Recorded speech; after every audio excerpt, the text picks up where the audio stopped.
say that. You play to win the game.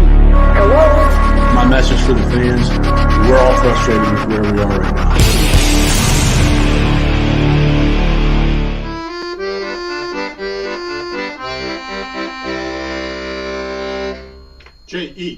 Jets, Jets. Well, hello. Here we are coming to you live from South Beach, Miami, Florida. I am GreenBean. Welcome to the Thursday thick of it, where Denzel Mims lives forever. Right. This is the Denzel Mims Show. All things Mims. What do you want? You want to know how tall he is? What kind of clothes he wears? What's his favorite breakfast food?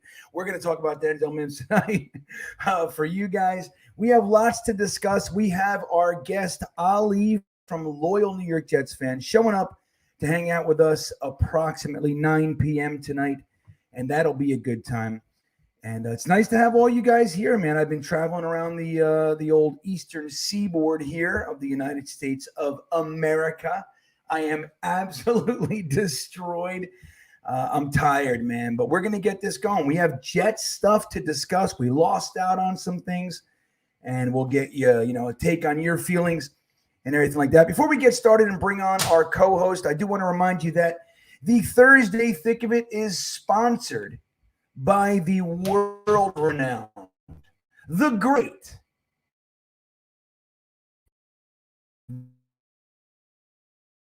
the waist men's grooming, and they have recently gone from below the waist to above the face with their new beard hedger trimmer. I have Manscaped oil in right now. Would you like to see it? Let me show you. Look. Oh, it's right here. See, you think I'm lying, but I'm not. This is it. This is the oil.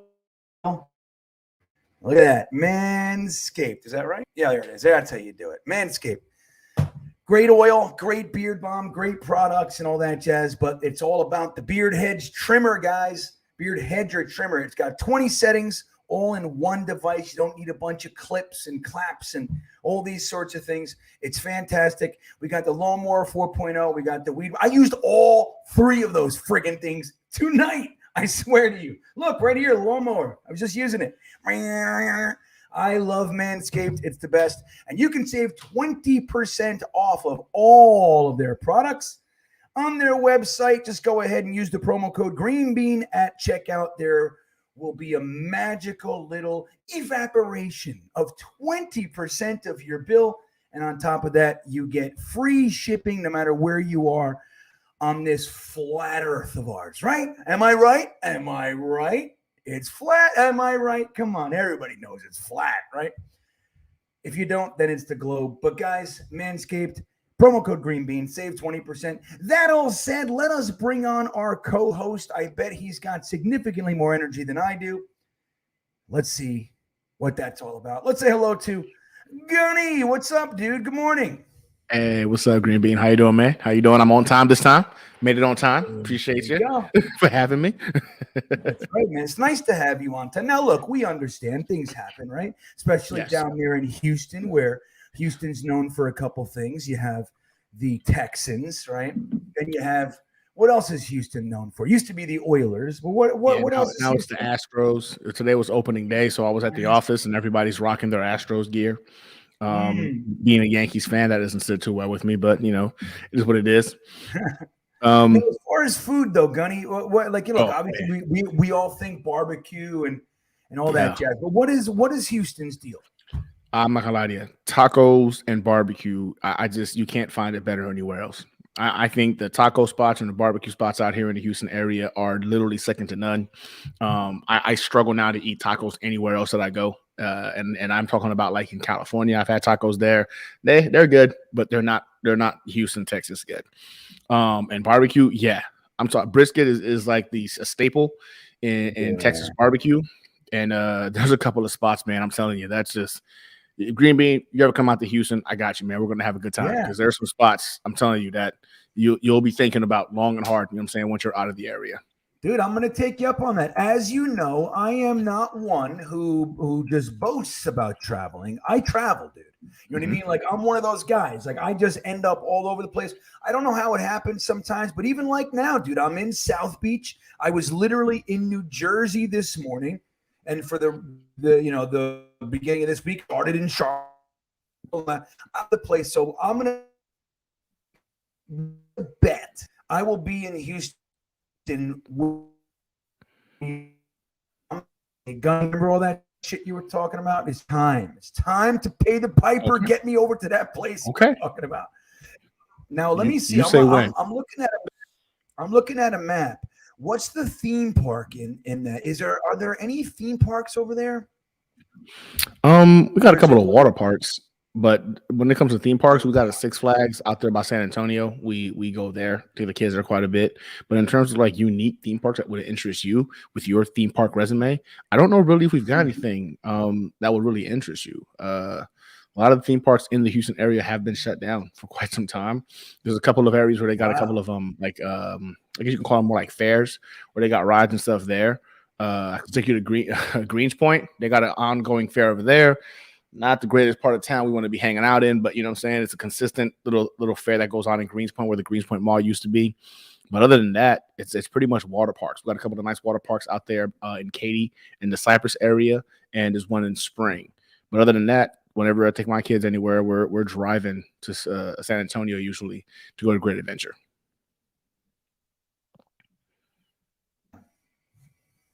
Oh,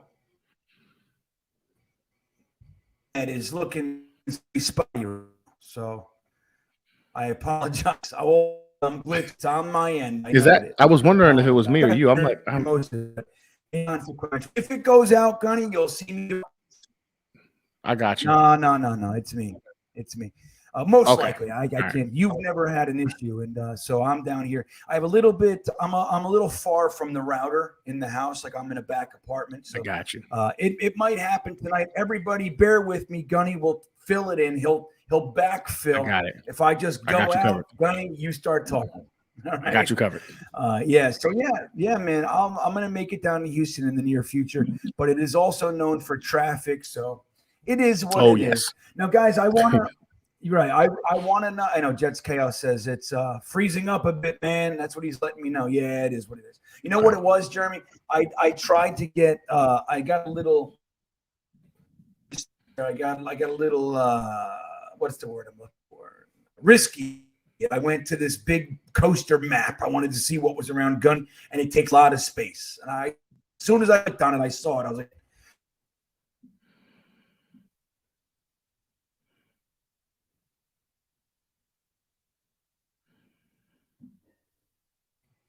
Am I back? Okay. I was about to do. I was like, yeah, we can hear you now. Yes. It's fucking brutal. Oh, there's no way to start, man. I'll tell you that. So we're having our contest tonight. All super chats over $5 will be entered to win.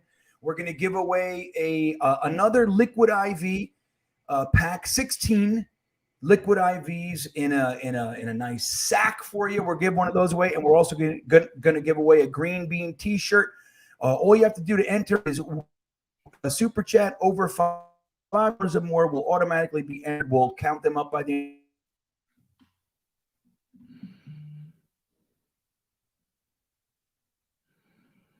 It's not fucking good, dude. This is not good. I'm going in and out. Can you hear me now? Yeah, now we can. Gunny. Yeah, you keep freezing. I'm like, all right, well, he's still here, so I'm not gonna jump ship until you start talking again. Yeah. Well, hopefully it levels off. Let me see if let me shut this down. I'm gonna go. I got one more thing I can shut down here. Cool. Okay, yep, that's it. That's all I got now. If it keeps freezing now, I'm in trouble. Okay, yeah, that's about it. So all right, man. So look, let's get into some of the chat here. I want to say hello to some people in the chat. I see the main catches here. I see Super Leroy's in the house. Now we have we're gonna try to figure out what the really is really going on out there in Jetsland via you guys, right? We're going to try to pay attention to what's going on in the chat. You guys got to tell us what you want to talk about. It's a weird period, right? Like right now, kind of what we're doing as Jets fans, as content creators, we're looking over at prospects. We're looking over at draft picks. The free agency piece is kind of settled down, but there's one guy up top, Gunny, and as I say hello to the fans, if you will, the viewers. What do you think of this Calais Campbell? He was supposed to come meet us. Yeah. And he just I'm going to go ahead and sign with the worst team in mind. So what do you think of that? It was crazy to me, right? So I remember waking up and then seeing the notification on my phone, and I thought to myself, there's no way this is true. Like, when speaking about what he was hoping to achieve, he spoke about, sorry about that. My kids just walked in. I might hear the dog in the background. Give me a second here. He's a crazy show, dude. This is nuts. Yeah, it is one of those days. Yeah. But not with Calais Campbell. It was surprising to me because when you saw him, talk about where he was going to go next, he spoke, a lot about wanting to win a ring, right? That's what he kept talking about. And I really thought we had a really good chance of landing him. I felt like the New York just right now in the direction that they're going with Aaron Rodgers, we're going to be in that conversation of potential Super Bowl contenders. It made sense. Put him next to Quinnen, and that could be a wonderful duo. He has an opportunity to lead, motivate, and teach Quinnen a couple of things on how to be a professional long term. And we hear he's going to the Falcons, and then the excuse was, because he spoke to the owner and then the charitable opportunity he's going to have there. Spoke to him. Let's be honest. The only reason why he never stepped foot, in New York to either talk to the Buffalo Bills or the Jets, he got paid a stupid amount of money. I'm anxious to see how much it was. You're not going to convince me any other way that the reason why we didn't have a shot at Calais Campbell was because of charitable contributions or ability in Atlanta. Through the owner having a 40-minute conversation with them. They were like, hey, man, don't go to New York. Don't go talk to the Buffalo Bills. Don't talk to the Jets. We're going to throw you the bag at you for a year. That's what happened. We're just waiting to see the actual contract terms so we can validate that. But I'm shocked. I'm shocked that he's with a team that really doesn't have a chance. Going to finish maybe in third place in the NFC South, whatever the heck they are. And he had it with the Bills or the Jets. He has more of a chance of getting a ring than he would with this team. So I'm shocked. I'm personally shocked. Yeah, and I think you're so right. All this baloney about charity opportunities, it's just like, all right, bro. Clearly he got a better offer from them, and this is the end for Calais Campbell. I mean, maybe he makes it another year. Who knows? But he's 30. He's going to be 37 years old at the start of the season. And he's a defensive tackle. That's rare in and of itself. If he can get an extra $800,000 or whatever it might, he's going to take it, dude. And look, and rightfully so, Gunny. I would, wouldn't you? Oh yeah, I'm not mad at him. Not mad at him at all. I understand it. And at his age, it's all about stacking up for the future, right? Long-term future, being able to go ahead and live his quality of life. But don't sell us the figment of you chose them because of charitable opportunity. You at the end of your career. You got to go ahead and make as much money as you can. We get that and we respect that. So just say that. Just don't try to go ahead and sell us the baloney of, listen, the chance to have charitable opportunities in the Atlanta Falcons area or the Atlanta area was what really appeased him to go over there. I thought it was kind of comical personally. It is. And it's like, you don't need to do all that. We don't need to do that. Just say, hey, dude, they paid me more. And everybody would go, okay. Now, I want to point out our buddy Mark from Asbury Park is in the chat, Gunny. Now, I don't know if you knew this, but I got the opportunity this last week. I was in Asbury Park. So I went over to I contacted Mark, and he Mark is a pizza chef or an Italian chef, whatever. Uh-huh. And so we went to his restaurant, Vic's in Bradley Beach. It's just outside. It's like a block or two outside of close to Neptune. Park. Yeah, right, exactly, right there. And this is what it looks like. Let me see if I can share this with you. So look at this. This is a thin crust pie, bro. Thin crust. So good. Dude, I don't know if you guys noticed. I grew up in Asbury Park. That's where I grew up at. I grew up in Asbury Park, New Jersey. That. So yeah, off of Fifth Street. Yeah, like the pizza spot. Yeah, I don't know that one. Because I know it's close to Neptune. But there was a spot right there on the corner of my grandfather's house. I forget what it was called, but they had the best chicken wings, best pizza. That was my introduction to New York style / New Jersey style pizza when I came to the States. Moving from Canada to of course to Jersey. I lived in Asbury Park for a little while. All I know is that looks amazing, and I'm getting hungry looking at it because I'm telling you, one thing I wish that Houston did better was pizza, right? Because you know what I'm saying. Jessica's from Pennsylvania. I'm from New Jersey, so like we know what good pizza is being from that tri-state area. I will say this: shout out to, of course, Chaos. He introduced us to a little spot called the Gypsy Poet, which is in downtown Houston. The wife and I went there for a date night, and that is probably as close as we've come to actually having pizza from the East Coast. So shout out to Chaos on that one, man, because he is. And I've lived here for a long time, and this place is very popular in Houston. I never went there. He said, try it out. Tried it out. It was amazing. But, man, that looks so good. Doesn't it? You see, Gunny, you see this, right? Look. Yeah. See? Yep. This is what it's all about, bro. I'm hungry. This is the trick. I'm hungry. This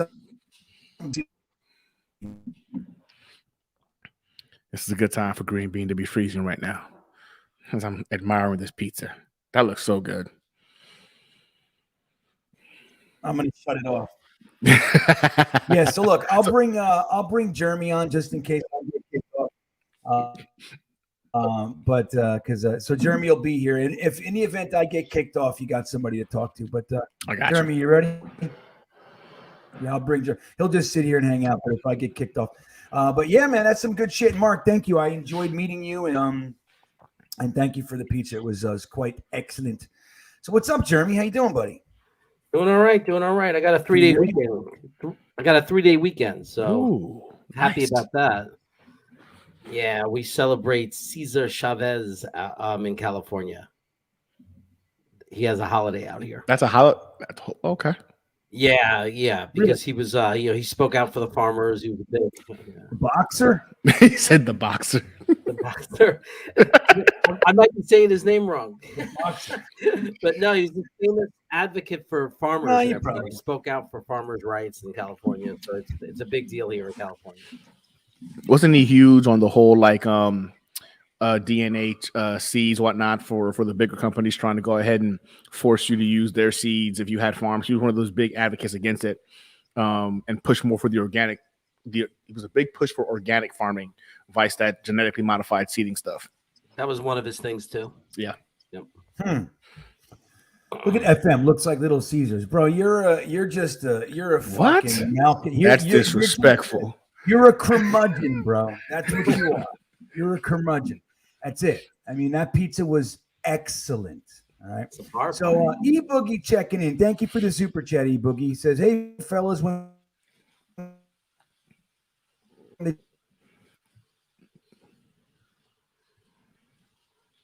So he All right, froze reading that. What GreenBean was trying to say was eBoogie hit us with a $10 super chat. Thanks a lot, man. Hey, fellas, when the Jets and Packers trade is complete, what are the new priorities the team needs so far? Actually, Chaos and I, man, we're actually in a group chat. We talk about this stuff. We talk every day. And we all kind of went through our whole list today in regards to what we thought might be the biggest priority once we have Aaron Rodgers in the building. And I'm a big component of this. I think if Jalen Carter falls to pick 13, it's a no-brainer. You take Jalen Carter. And a lot of people will look at me and say, like, oh my God, but the character concerns, et cetera, et cetera. He had a bad pro day. And I get that. I do. But in terms of raw talent, in terms of pure capability, I do think that kid is the best player in this year's draft. I don't think it's even close. I think hands down, Jalen Carter is on a different level. So if he's available at 13, which I don't believe he will, you go for him. Otherwise, again, I've been saying it, all offseason. Paris Johnson is my guy at 13 for that offensive tackle spot. So if Paris Johnson is there, you take him if Jalen Carter isn't the option. What do you think, Jeremy? Yeah, I mean, look, we were talking about that little group chat we have, and we don't all agree on anything as a group on many things. No. But on that, there's like 6 of us, and we all agree. For everyone from Dom C to Tigo, we all agree. Yep. If Jalen is there at 13, you sprint to the podium and you grab him. Yeah, I mean, the thing with Carter too is his pro day was just so yucky, man. And then you have that other stuff. But that could be the thing, man. I mean, look, he's had a bad couple weeks. You know what I mean? That's really what it is. So I don't know. I'm kind of. I got to say this, though, right? A lot of these pro days, you got to look at a lot of these guys get an opportunity to train for them throughout an entire off season, right? They're preparing for it. They're getting ready for the actual combine for their pro days. he's been dealing with some off the field issues right now. And we all know it. We've all seen it. He was dealing with that. I think that kind of offset his ability to properly prepare and train for that pro day. I'm not making excuses. I'm not making excuses for him. I'm just saying, like, in terms of what we've seen on tape and on the field, that pro day does not speak to what he's capable of, putting up in terms of performance and ability on the field, right? So for me, the pro day is why I think it's a benefit for us, because now other teams might hesitate more so. Hey, that coupled with character, they might want to go ahead and pass on them. I saw something earlier today that said that the Detroit Lions, the Raiders, who were considered to be a favorite to land him at pick number 7, are like, yeah, now we're good. We don't want him. So, I mean, hey, slowly but surely, he's starting to drift down the draft boards a little bit. And like I said before, we don't agree with a lot of things, Chaos, but that's one thing we're like, yeah, if that happens at 13, just take the kid. Let's not overthink it. Just I mean, we as a group, it'll be like 4-2, and it rotates. We agree on something, all the time. We disagree on other things, but it never is like this is unanimous. A 6-person consensus. And No. and really it comes down to one thing. I mean, is there a little bit more risk? Maybe, Yes. but if you put this kid with Q on that line with Huff and Carl Lawson or whatever, JJ, it's disgusting. It's disgusting. It's disgusting. It really is. It's really true, man. And I would like to see that. I mean, look, if we can get, like Gunny said, we get a tackle up there, Jalen Carter, right? That doesn't happen. We get a tackle, you get a center in the second, and then you follow that with like a nice, whether it's Siaki Ika, Keandre Coburn, Izzy Smith, one of these guys that's going to come in as a plug and play. Dude, putting him in that line, like Jeremy just said, it's like,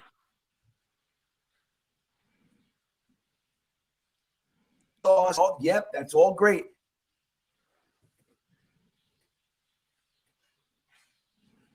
This is brutal. I heard that. I definitely heard that.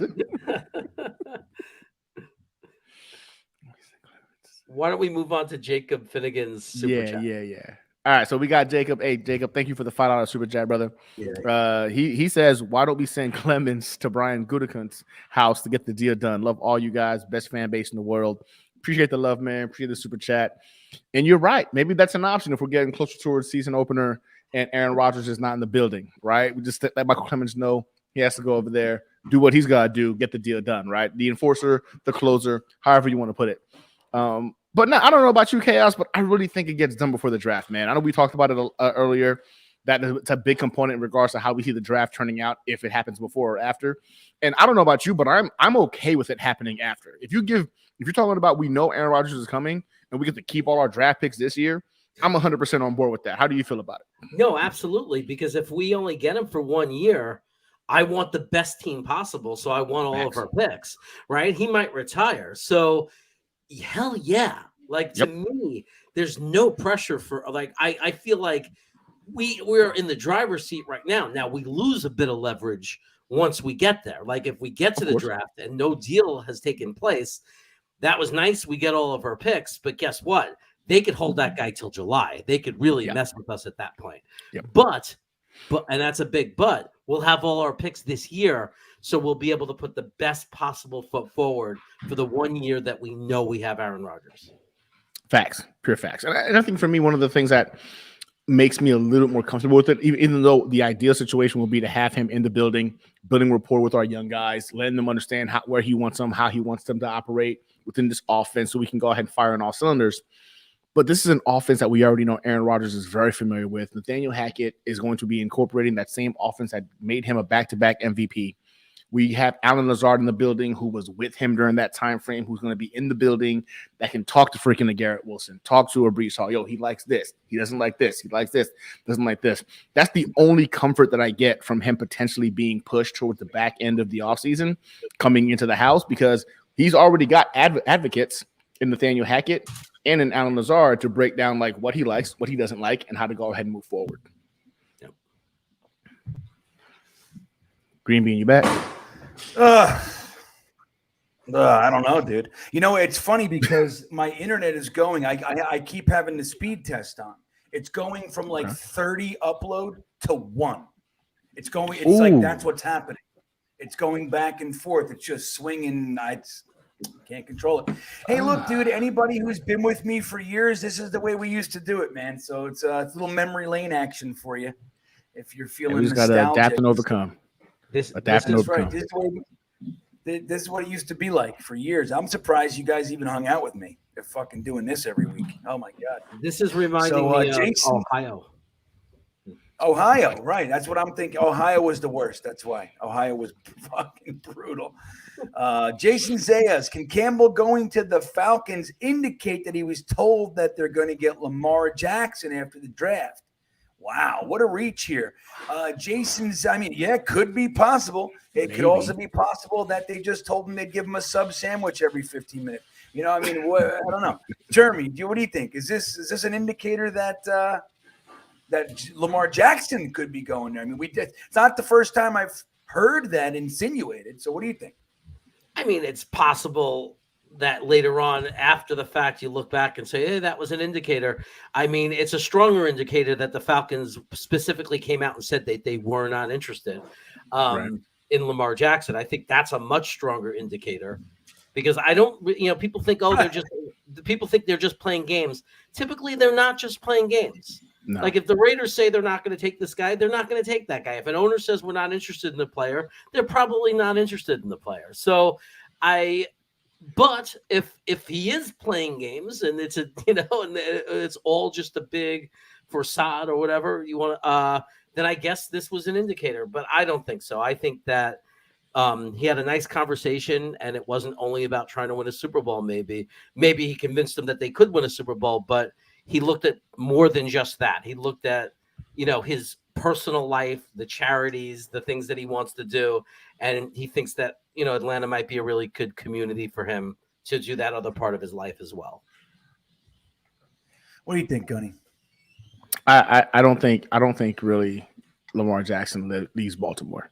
I actually believe what's going to wind up happening is he's going to probably wind up sitting out this year just to go ahead and get what he wants.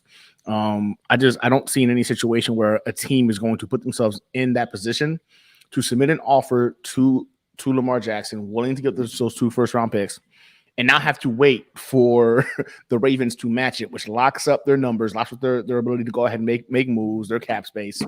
I think because of that, I just find it very hard to believe anyone's going to engage with negotiations for Lamar Jackson because they know, let's be honest, you guys are going to let this guy walk away. You've built your entire offense around him. The Ravens got to get this done. Talk about leverage, right? We're talking about leverage. And I think it was kind of funny because Harbaugh literally at the coaches meetings kind of stated, listen, we're putting all the pieces around Lamar Jackson. We're catering this offense to him, right? He said it over and over again. And then try to go ahead and backpedal we're just putting the best team available. No, bro, you already said you're doing everything you can to make this offense cater to Lamar. So what do you do? What do you do if Lamar Jackson decides, you're going to give me what I want or I'm going to sit? Right? Can they afford to go ahead and have another bad year? We saw what happened the moment Lamar was taken out of the game when he got hurt. They were just atrocious. They were a joke. Yeah, so I don't believe a horrible team. Let's be honest. They were a horrible team. Lamar doesn't leave that bill. It doesn't leave Baltimore. I know he requested the trade.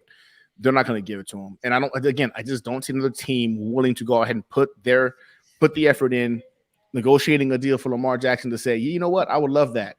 And then to have the Ravens just match it, you know what I'm saying, doing all that legwork. So, unfortunately, I don't think it's going to happen. But if it does happen, if you send that dude to the NFC, I'm 100% on board with that. Send him to the NFC, get him out of here. That's one less quarterback we got to go ahead and worry about in the AFC. We already have a gauntlet, so I wouldn't be opposed if it did happen. I just don't think it's going to happen. Yeah, I don't think it's an indicator either. I think, like Gunny said earlier, dude, it's just they offered him more money. I think that's the Jets had a very competitive offer. We heard it wasn't as much as the Falcons. That's it. This is his last payday, dude. Yeah. Think about it, guys. If you're, at the end of your career and you're gonna, the next thing is maybe you get a TV gig, maybe you get, you're an accountant in 2 years. Somebody's gonna go, hey, I'll give you 1.4. And one guy's going, I'll give you one. That's $400,000. You take it. You know what I mean? For your last one. That's my thoughts on it. E-Boogie checking in. He says, Carter, no, Coburn. Now, Coburn is my little love affair with this draft. I love him, but he's let's be real here, E-Boogie. Coburn is limited compared to Carter. I mean, Coburn is gonna clog those running lanes, and he's gonna, he's got a little bit of a pass rush thing, but Jalen Carter is like, I mean, he's an elite prospect.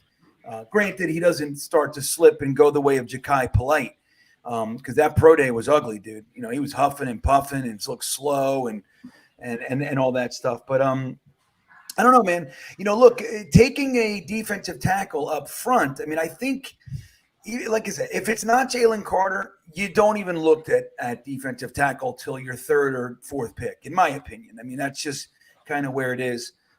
Jeremy, what do you think? You want a premium defensive tackle? You looking for somebody that can add pass rush?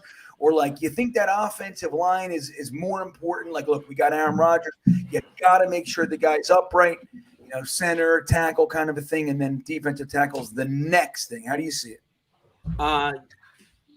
Look, there are a couple of guys like Cansey from Pittsburgh. I mean, is another one that I think is very potentially elite. But I am very much an offensive line person. And I believe heavily in the offensive line that as the priority. I mean, it's everything. It's the running game. It's the passing game. It's the whole offense is just, feeds off of it. You got to get, even Aaron Rodgers needs some time. Our running backs, Breece Hall's the only one that doesn't require very good blocking to be special. The other guys are as good as what the blocking is. After all the injuries we sustained on the offensive line last year, I don't think we could take chances and roll dice there. We have to bulk up that offensive line, not just with great starters, but with a lot of depth. Yeah, it's all about that offensive line. I'd rather have 10 tackles sitting on the bench than no tackles. You know what I mean? Yes, 100%. That's the way. You know what I'm saying? Yeah, I mean, just do it. Just get them in here. And E-Boogie, you said no to Carter, but when you look at Coburn's tape, he's so inconsistent. I don't know if anybody else has watched this kid play. Again, big body, strong dude, but for somebody you would want it to be in there in the center who doesn't get you a lot of presence in terms of pressure, very inconsistent there, at least be good at stopping the run. And all actuality, yeah, I think between 9 and 12 run stops throughout the entire season or career, right? Looking at the tape, I just didn't see enough in him that makes him a first round consideration. I wouldn't even take him in the second round if I'm being honest. Coburn to me is just way too inconsistent. Big, strong guy, but I don't think his energy level's there, the motor's there, his pad level is kind of concerning, and you didn't really see enough in terms of stopping the run to kind of make him to put him over Carter. I mean, maybe you're a fan of the player, maybe more so. I just don't see him being somebody that's going to be taken in the first 2 rounds. If I'm being honest, no. I'll be shocked if somebody gets Coburn in the first 2 rounds. He's a fourth. Yeah, he's a 4th round pick, in my opinion. I was thinking Coburn. 3rd to 4th round. And I think that's a great pick. Yeah, because like you said, I mean, look, he's got a lot to invest in, but he's got a lot to work on. That's the thing. That's why one guy's taken in the first and one guy's taken in the 4th or 5th. It's and they got the same measurables. Everything's the same. I mean, don't forget football. You like to say all the time. It's a game of seconds and inches, and that's the difference. That's the difference. It's these guys, it's just this much in between greatness and bust, this much. It's really something else. But that said, E-Boogie, I do like Coburn, and I'd love to grab him, but not in the first 3 rounds, in my opinion. But that's it, Now, look, I want to tell everybody, you're busting my balls about this internet. You can all suck it. It just is what it is. Hey, man, I've been good for a couple years now, dude. You know what I mean? I've been good. I put a lot into. I invested a lot into my situation, my studio, and my internet. I'm in Miami, dude. I'm traveling all over the country. I did well in New Jersey this week. Now I'm down here. It just is what it is, man. So I do apologize, but have some fun with it instead of making me feel bad about myself. Fucks, you know what I mean? You guys make me feel. I'm so tired too. I'm emotionally fragile. You know what I mean? Hey, GreenBean, you built different, man. You're just constantly on the go. You're just built different. I am, dude. I'm fried, man. And I'm gonna be in the woods. I'm going this weekend. I'm gonna go to, it's like like nature, right out in the woods. Florida is different. It's like you go out in nature in Florida, and it's like alligators and mosquitoes and mangroves. It's a whole different thing, But I'm gonna be doing that this weekend. I'll be completely off the map from Saturday morning till Monday afternoon. Like not dark retreat, but like I'll be off the map, dude. I'm gonna go do some heavy lifting. But I see Wat2K made it in. Let's say hello to New York Sports Wicker Media, everybody. He's here helping us out. Hey, Jeremy, did you see Socrates Johnson yelled at me for not bringing you on the whole show? Did you see that? For which show? In the past? Right now. No, he said, stop treating you like a redheaded stepchild. I don't appreciate you talking about redheads or stepchildren that way. Socrates. I appreciate the support, but what he has to understand is I'm very, very content and happy and honored to produce this show in the background and be part of your team. And people might not know this because they haven't been around. Not everybody knows this, but I wouldn't be a content provider if it wasn't for GreenBean. Like, he opened this door for me. So one of those OGs. Like, the greatest thing for me to be able to do is help out this show. I don't have to be always upfront talking, but I appreciate the love. Yeah, right. That's what it is. There's some love heading your way. But it was all caps, Jeremy. He was yelling at me, dude. He was serious. It was not just support. But good for you, man. Look, people love Jets chaos. That's the truth. I love Jets chaos. So there it is, But let's see. Sneakers to Boots checking in. Does Mosley, let's see, how do you want to read this? Resign once we trade for Rodgers. Resign, I think you mean, right there, Sneakers to Boots. He's a step slower, but is still effective, and our defense will be lost without him. So, Gunny, what do you see? Look, right now we have a situation with CJ Mosley where he's costing $21 million, and almost none of it is guaranteed, dude. None. So they have, they could. There's a lot there, but they can't structure until what is it, September? So, what do you think is going to go on with Mosley? In all actuality, like you said, right, we can't do anything with him until September in terms of doing the restructure to see the benefits of it. But I do think if anybody on this team is about winning more than anyone else, Mosley's that guy, right? He wants to go ahead and see an opportunity to potentially get a ring. And if it means him restructuring and get some more guaranteed money in there, by all these incentives that's killing our cap, I could very well see him doing it. But the question is this, though, right? When you look at the contract, does he feel more confident he can hit some of those incentives necessary to make sure he hits the max, return of that 20 mil that he's supposed to be getting, or maybe 10, 15 million guaranteed, allows him to go ahead and get in there, play the game, still do his thing, but have the security of knowing he's going to get paid regardless, because an injury and some of that money, money goes away, right? So I think there's some wiggle room there based off of, like you said, there's barely any guarantees. It's just crushing our cap. But I know we've already gotten to him once before, if I'm not mistaken, to restructure to free up some cap space. CJ Mosley, I'm gonna go out there on them and say yes, he's an individual I see restructuring his contract to go ahead and offer the Jets a little bit of cap flexibility. I can see that happening. What do you think, Jeremy? You see anything happening with CJ Mosley? Maybe they rip up the contract, they extend them for 4 years, and they make it a little bit lower number. Like, realistically, what do you think? You agree with Gunny? You see something else? The issue is, and I get this information from Dom C. I'm not pretending to be any brain on this. Is we can't touch or do anything with CJ Mosley's contract in this 12 months that we've done the original restructure. So we already restructured. So I think we couldn't do anything until like September. And Tigo was trying to say, well, we could extend the contract and then move money from the beginning of it. And I said, I think that's the definition of restructure. So, unfortunately, I don't think there's anything we could do about Mosley's contract because we've restructured within the last 12 months. But we still have a lot of open opportunity to restructure Whitehead, Corey Davis. There are other guys. All right. Well, that sounds good. I think CJ Mosley is going to redo his contract. I think the Jets would because like Sneakers to Boots is saying, Look, he is a half step slower, right? He is, but he's also he hasn't lost any of his leadership capability, and he's still an animal, dude. Like he's an animal. He's in on 2/3 of the tackles.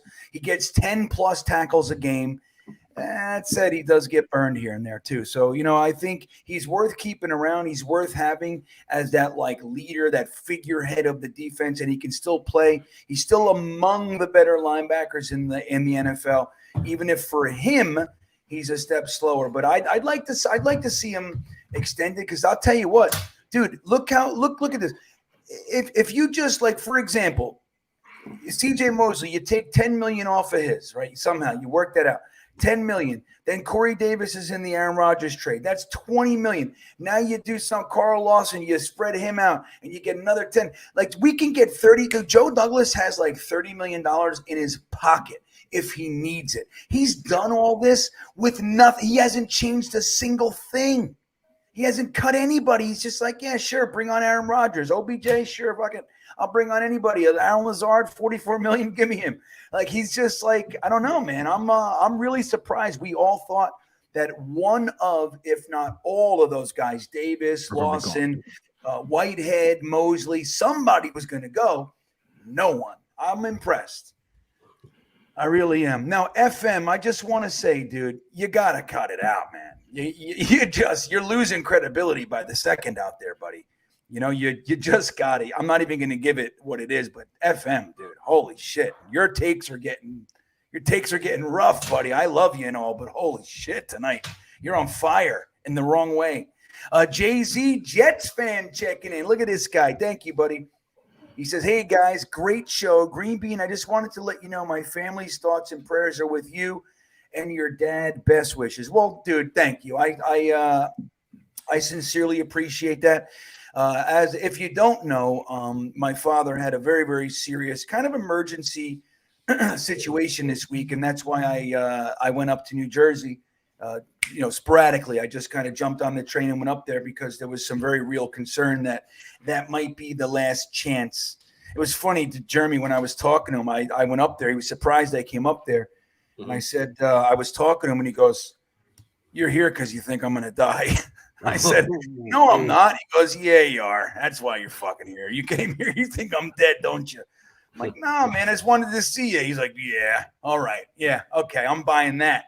Yeah, I just wanted to stop by and fucking sit on a train for 6 hours to real quick come and see you, because I don't think you. But anyway, I appreciate it. He made it through the surgery, triple bypass and all that jazz.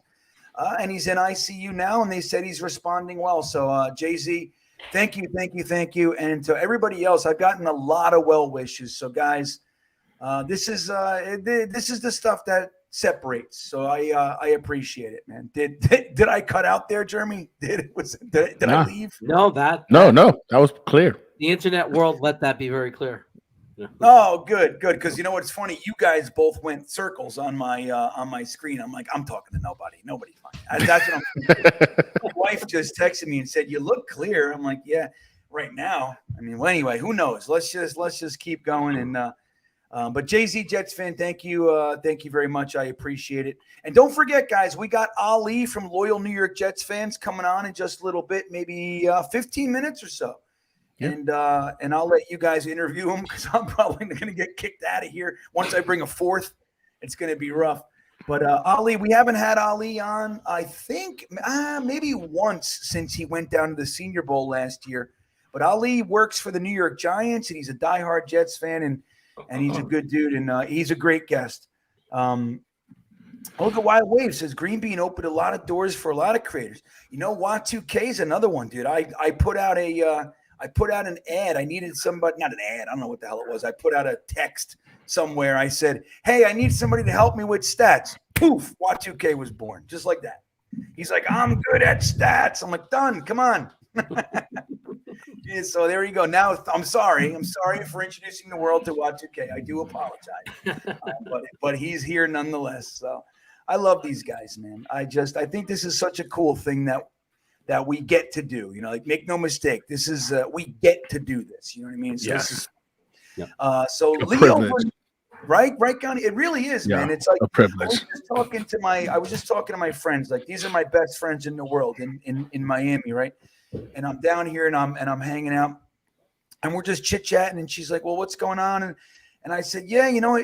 She's like, "Wait, what show?" Like, my friend's wife, and I'm like, "Yeah, I'm GreenBean." She's like, "Oh yeah." I said, "Isn't that funny? Like, I'm GreenBean." She's like, "Yeah. When did that happen? When did you become?" Like, a couple of years ago, I was an executive. I ran these fucking companies, and now I'm GreenBean, hanging out with Y2K and Gunny and fucking Jets Chaos with all these weird names. Jeremy's got a tattoo. Jeremy has a tattoo on his arm. Like, what happened to us? Anyway, so Leo Vernacchio checking in. It's good to see you, Leo. Your 15th shirt was sent out this week, so Leo just keeps winning. So good for you, Leo. He says, "Hey guys, what's going on with Corey Davis? Are we keeping him or cutting him? It doesn't seem like he's going to Green Bay. Also, will Mims replace him?" Well, that's an interesting question, Gunny. We just touched on him a minute ago, but he was one of the guys that we all thought was gone. But Robert Saleh was kind of in his corner, man. And there's this altering viewpoint now that just maybe, Corey Davis is a part of their plans. What do you see happening with Corey Davis? Corey Davis is going to the Green Bay Packers. Like, I understand that Robert Saleh is doing his thing, going to vouch for his boys. Worst case scenario, right? Having a guy like Corey Davis potentially as a trade component for another team, if the Packers don't want him in the trade somehow, makes sense, right? You don't devalue his ability by saying, "Yeah, we're moving him. He's going to lead the team." I think that was more of a little bit of a coach speak for great player. But in our reality, Corey Davis is going to the Packers. And I think it's kind of easy to see because we know a couple of things about the Packers, right? They lost Allen Lazard. They got a really young wide receiver core, and they're not actually very impressive, right? They're just young, unproven. They need a veteran guy there. They've actually said as much during their actual the LaFleur said that. Matt LaFleur said that during the interview during the coaches that they need a veteran presence. Corey Davis, veteran presence. It's a cap-friendly deal too, $10 million, right? You're not going to find a lot of free agent wide receivers right now. Right. That's going to be that cheap. So I love Coach Saleh. I do. I love how he's always going to have his guys' backs. But Corey Davis is going to the Packers. It's just it's done. It's happening. As for Mims replacing him, I think Allen Lazard replaces him. I think Allen Lazard is going to be that big-bodied wide receiver that's a great blocker. He's going to go ahead and come up with some of those highlight catches. He's a red zone threat. One of the things I think we've all been talking about this too, like me, Chaos, Buffalo, in our group chat. Like, Corey Davis and Allen Lazard are the same player. The only difference is Allen Lazard plays, right? Like, in essence, like they're not like going to be number ones. They're not number one wide receivers. These are both clear. One of number two guys, high-end 3 guys, wide receivers, big wide receivers that can block, make some plays here and there. The difference is Corey Davis doesn't play, and Allen Lazard does. So that's why he's going to be the one that replaces, I think, Corey Davis. Hey, man, what do you think, Jeremy? I'm kind of in the same pocket as Gunny. What do you think about Corey Davis and Mims? Yeah, I've been sensing that Corey Davis, and we've been talking about it, and I feel the same way. There's a good chance he's going to Green Bay. I think it makes a lot of sense. He's actually a good deal for them, given that they need a veteran wide receiver in their room with those 2 younglings. So getting Corey Davis is actually a nice little fit for them.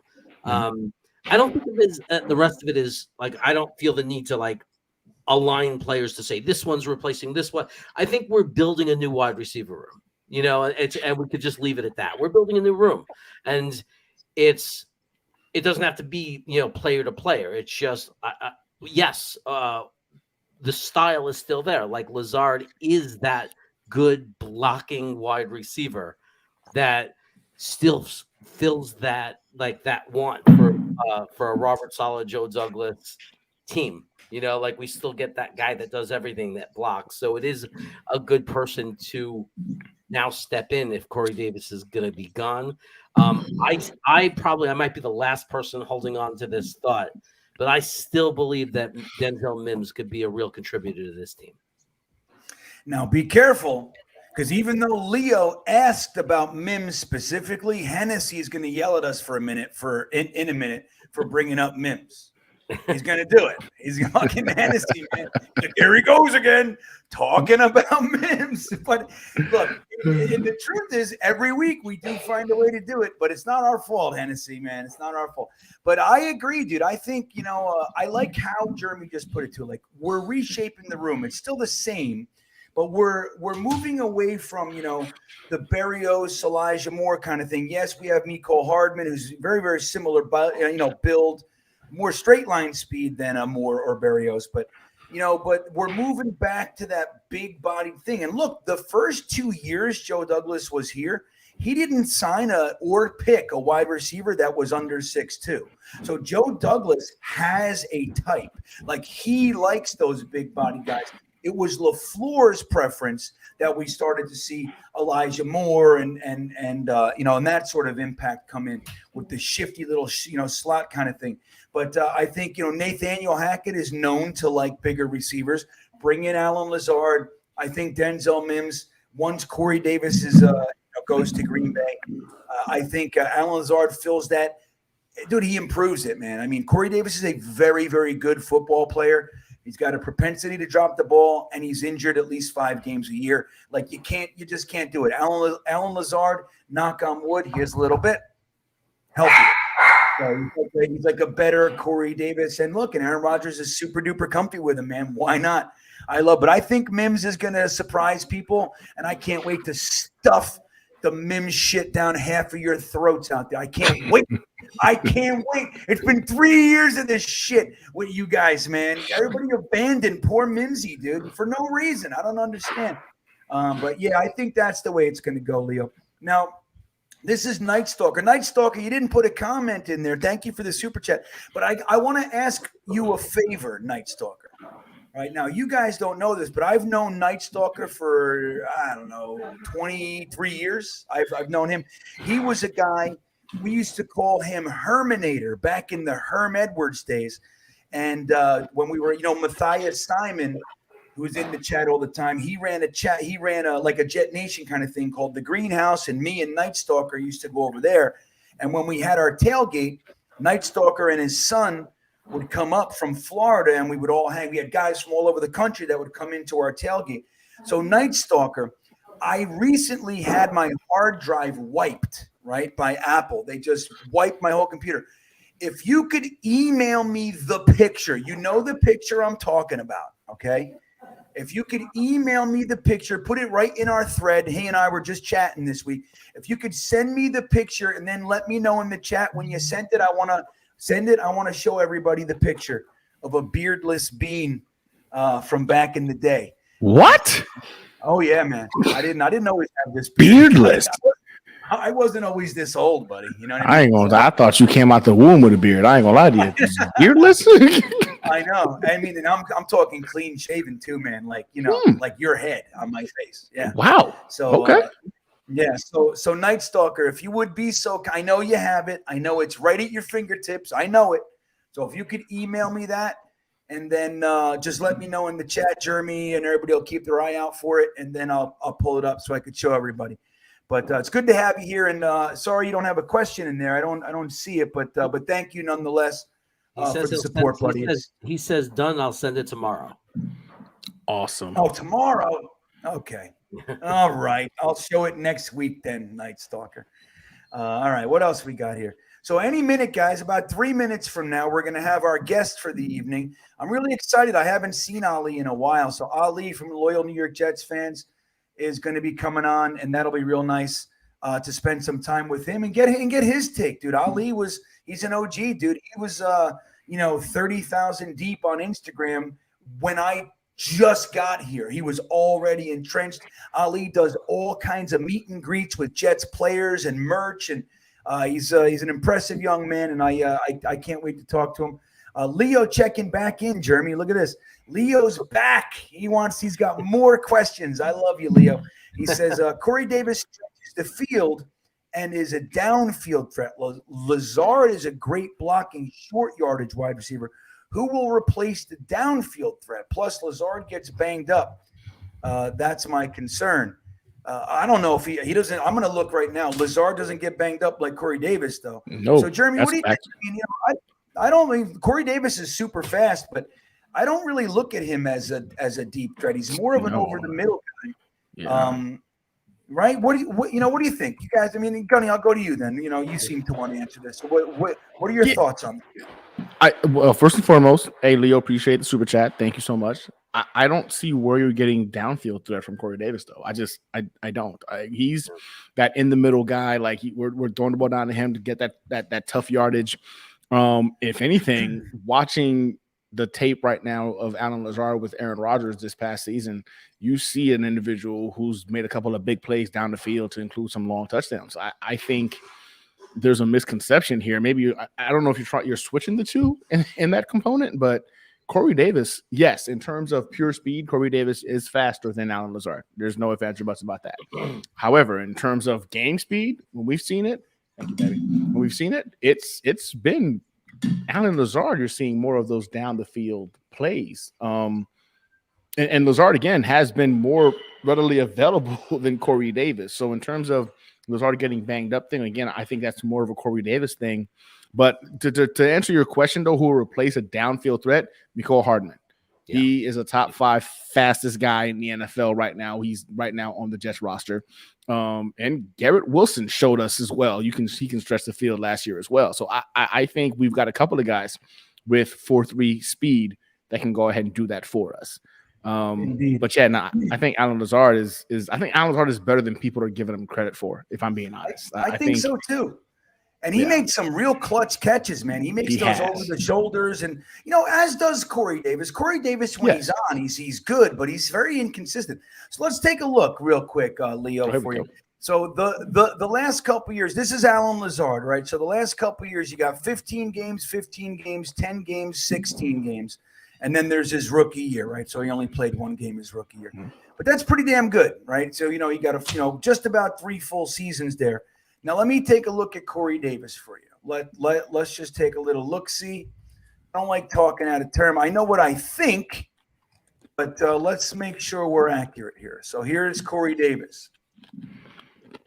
So Corey Davis has 13, 9, 14, 15, 16, 11. So, all right. So since 2019, well, you could say 2020. He missed 3 games in 2020. Yeah, I mean, but you can see he's missing more games, not by much, but he's missing more than Allen Lazard. And I think the yardage and all that stuff is tilted to Lazard as well. So, I will say this. Yeah, go ahead. GreenBean, now that you brought it up, I see what he means in regards to like stretching the field. The yards per reception definitely favors Corey Davis. I didn't realize that, but it is by a lot, by on average 3 yards per. 16.8, 14.5, 15.1. Like those are some impressive yards per reception. I think Allen Lazard was like 13 something, which again is not bad. 13 is it 13 yards? Yeah, 13.1 per reception is actually quite impressive. If you're talking about, hey, you're averaging a first down every time you touch the ball. Yeah. But here's the difference. He's got 60 receptions, and Corey Davis had 32. That's also a very good point. Big deal. Numbers can be skewed. Lazard is your like third down, get the first down wide receiver. He's the guy that on 3rd and 8 makes the 10-yard reception. He gets past the line of scrimmage, like he gets past the first down marker. He doesn't have to fight for it. He catches the ball for a first down. That's the kind of receiver he is. He's kind of like almost like a tight end type wide receiver, right? He's that guy on 3rd down that sometimes for some quarterbacks it's always the tight ends. Well, for Rodgers, it's Lazard. 3rd and 8, 10-yard pass to Lazard. Yeah, right. Well, and Y2K chimed in the chat, everybody, with a couple interesting stats. He said that for their career, Davis has run 22% of his snaps from the slot. Allen Lazard, on the other hand, 43% of his plays were from the slot. That's interesting. And he says Lazard is actually more efficient in the slot than the outside. So that's an interesting thing. You don't think of him like that because he's 6'5", but Nathaniel Hackett does like to use the big slots, so that's something that we could look forward to, rather than, this typical mindset of a little shifty guy in the slot. Ain't no reason that you can't have, Corey Davis, Mims, and Lazard out there with Conklin and what the fuck's his name, Uzoma or whatever. You know what I mean? So I think we have some interesting potential this year, and I'm really excited about it. All right, let me get this off, and I think I see somebody in the chat or in the greenhouse. Hey, Ali, you ready to come on? You good? All right, dude. Well, look, here it is. It's 9:03. Right on time, man. 9 o'clock. So let's say hello to our good friend from loyal New York Jets fans, Ali. What's up, buddy? How you doing? I'm doing well. How are you? Doing all right, man. If my internet can hold up, Ali, I'll be all right. Hey, it's better than the one I had in the Senior Bowl, so you'll be fine. Yeah. Right. So, Ali, I don't know if you've had the opportunity to meet Gunny. And I think you met Jeremy, but Gunny, this is Ali. Ali, that's Gunny. So, say hello. Pleasure to meet you, Ali. It's a first. Pleasure to meet you. Yeah, it's a first. Yeah. I love watching this show. Yeah. So, guys, again, this is our buddy Ali.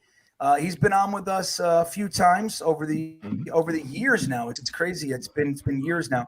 But loyal New York Jets fans. But Ali, the first thing I want to throw at you, we're over here talking about Lazard and Corey Davis, but whittling that back to the more important thing, what's your take on the Aaron Rodgers situation? You think the Jets are kind of getting played? You think that they don't have the leverage? You think they're pushing Green Bay around? When do you think this is going to happen? What's your overall view on the Aaron Rodgers trade? The most hated word is leverage for me. I hate that word now because the reason with Packers and Jets fans figuring out who has the more leverage, I don't think anyone has leverage. I think they just need to get the deal done and get it. I don't think the Jets are rushing it. They know Rodgers is a Top Gun quarterback. He can come in and just be ready to go on day one of training camp if needed. So I'm not too concerned. If it goes past training camp is when I get really concerned of what's going on. But, if I'm the Jets, I'm chilling because they want a draft pick in this year's draft, right? The Packers want a draft pick. Yeah. We'll take the draft picks no matter what. I don't care. Like, we'll go get some players. And that's on them because they're going to miss out on an opportunity. If they like someone in the draft, they're not going to have the opportunity if they don't have the draft pick. So if they want the deal done, if they want something for Rodgers and the deal doesn't keep going down and down for them, get the trade done, before the draft. So your team can move on and our team can move on with our lives.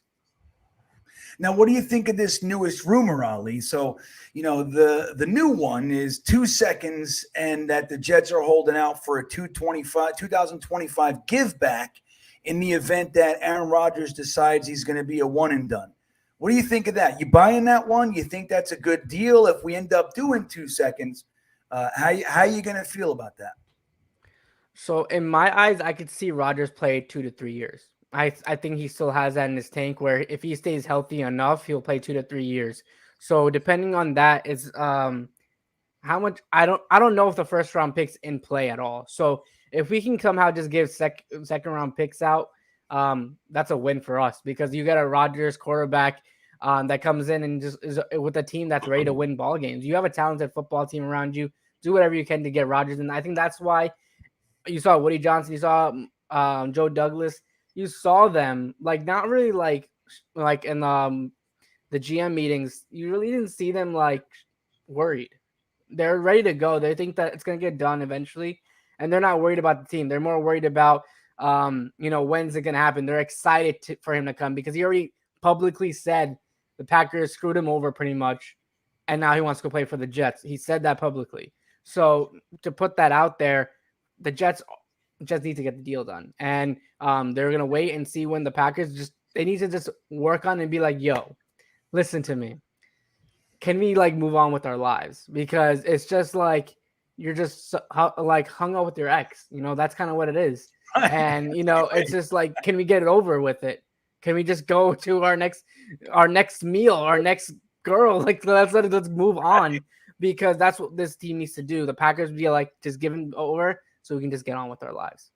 Yeah, that's a great way to put it, man. He's just right. We're just keeping the ex around. It's why? Just get her out, dude. You guys are already broken up. Why is she still living in the house? Why does she still have the keys? Why?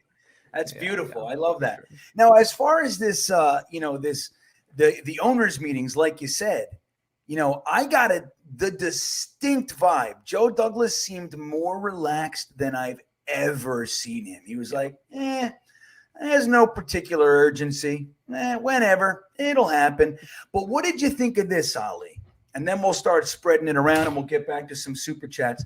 But when he was asked about Lamar Jackson by Peckerhead Samini, right, the troublemaker, he wanted to catch him in something, right? And he said, well, Lamar Jackson requested a trade. So plan B, you're looking, you're going to dig into that one. And Joe Douglas said, and I'm paraphrasing, but essentially he said, dude, we're working with the Packers right now. You know what I mean? Like that would be negotiating in bad faith, I think is how he put it. What did you make of that? You think that's like Joe Douglas kind of saying like, look, dude, I'm not going to screw these guys over. You think that's real? You think that's a good sign? Because like we're always concerned that people are going to stop answering Joe Douglas's calls. But if he's handling things like that, if he's trustworthy, that would carry a lot of weight. Do you agree? Do you think this is legit what he's doing, or you think he's kind of backdoor? That's his old team, the Ravens. He already got an idea of what Lamar Jackson trade is going to look like. What did you make of that whole thing? So I think it's not for the Packers. I think it's more for Aaron Rodgers' sake. I think they're showing that, look, I want Aaron Rodgers. You don't want to get a pissed off Aaron Rodgers. We got to piss off Aaron Rodgers in a good way where he wants to go on the field and kick at everyone's ass. But if we get on his bad side, that's not going to be good for us. So I think that's what it's more. I don't really think they care about the Packers. They'll get the trade done. But it's more about the guy that they're trading for and waiting so long for that's going to come to your team and change your team completely. Now we have the longest drought in sports for playoffs. So with Aaron Rodgers coming in, we'll be there. I think that's what it is with Joe Douglas. Is they like Aaron Rodgers. They've talked with them. They've had a meeting with him. They like them, and they know it's going to go down at some point because Rodgers liked what they said at the meeting. Obviously, Rodgers came out and publicly said that he wants to be with the New York Jets and he wants to play for them. Now Joe Douglas has to sit back and just deflect those questions, because I feel like Robert Saleh, Woody Johnson, and Joe Douglas have all done that, and that's unbelievably good job of how they did it. So they're dedicated on one player, and a lot of the times during the offseason, we were all like, we lost Derek Carr. There was times that we lost quarterbacks that Jimmy Garoppolo. Like we didn't know what was going on with what the quarterback position is. Are we actually getting Rodgers? And then it finally came true when he said that. And I think that's when everyone started believing Rodgers is going to be a Jet. So now they're kind of like settled back and we'll get this job done, but we're focused on this one guy because if we get this guy, we hit the jackpot. Yeah, jackpot. That's a good way to see it, or to say it. I mean, Leo checking in. He says, you know what? Maybe I just play a little bit too much Madden. Yeah, well, hey, that happens. It definitely taints our thinking. What's real in Madden is not necessarily real in the world, right? We know that, Leo. But look, Weed the People is checking in as well. And he says that, look, man, Corey Davis catches with his body too much. And if you think back, he's got an uncanny ability. When he makes his drops, they go up. Am I wrong, Ali? I mean, it's like I think there's 3 or 4 over the last 2 years interceptions that hit Corey Davis first. That's pretty fucking amazing, man. It's like I would want to get rid of that guy. He's given us 34 and 32 catches the last 2 years, but he's also responsible for 4 interceptions. That's not a good look. I think they'd be willing to move on. Do you agree, Ali? Yeah, I'm willing to move on from him. Especially if you want to make room for a different type of player. I just don't want him just to be cut for no reason. If there's an actual reason of you're trying to like get someone in the draft or you're trying to pick someone up, you got Hardman on this team now. I feel like that was a great addition for the Jets. If they just want to move on and they have a plan at another wide receiver, because LaFleur came out and he was not LaFleur. I forgot who said that, but they were looking for more wideouts. They're ready to go out and get a couple more wideouts for this team. It was not LaFleur, obviously he's not on the team. And Corey Davis, man, I don't know. I don't like he's a player where you're like, okay, he made a great play, but then there's some bonehead plays that he makes And the one biggest thing, he's never healthy. He gets hurt too much. And then it costs us a team because you don't know what wideouts are going to be on the field that week. So I'll be 100% down for leaving Corey Davis, but they better have a alternative route of who is going to replace him. Yeah. All right. Now look, let's switch gears from Corey Davis, and I want to talk about another guy. Robert Saleh spoke about him this week at the owners' meetings, and he said it in the most interesting way I can think to say it. He said Corey Davis is going to be here until he can't walk. Now, he said pass rushers don't grow on trees, and Carl Lawson, my bad. Carl Lawson is going to be here until he can't walk.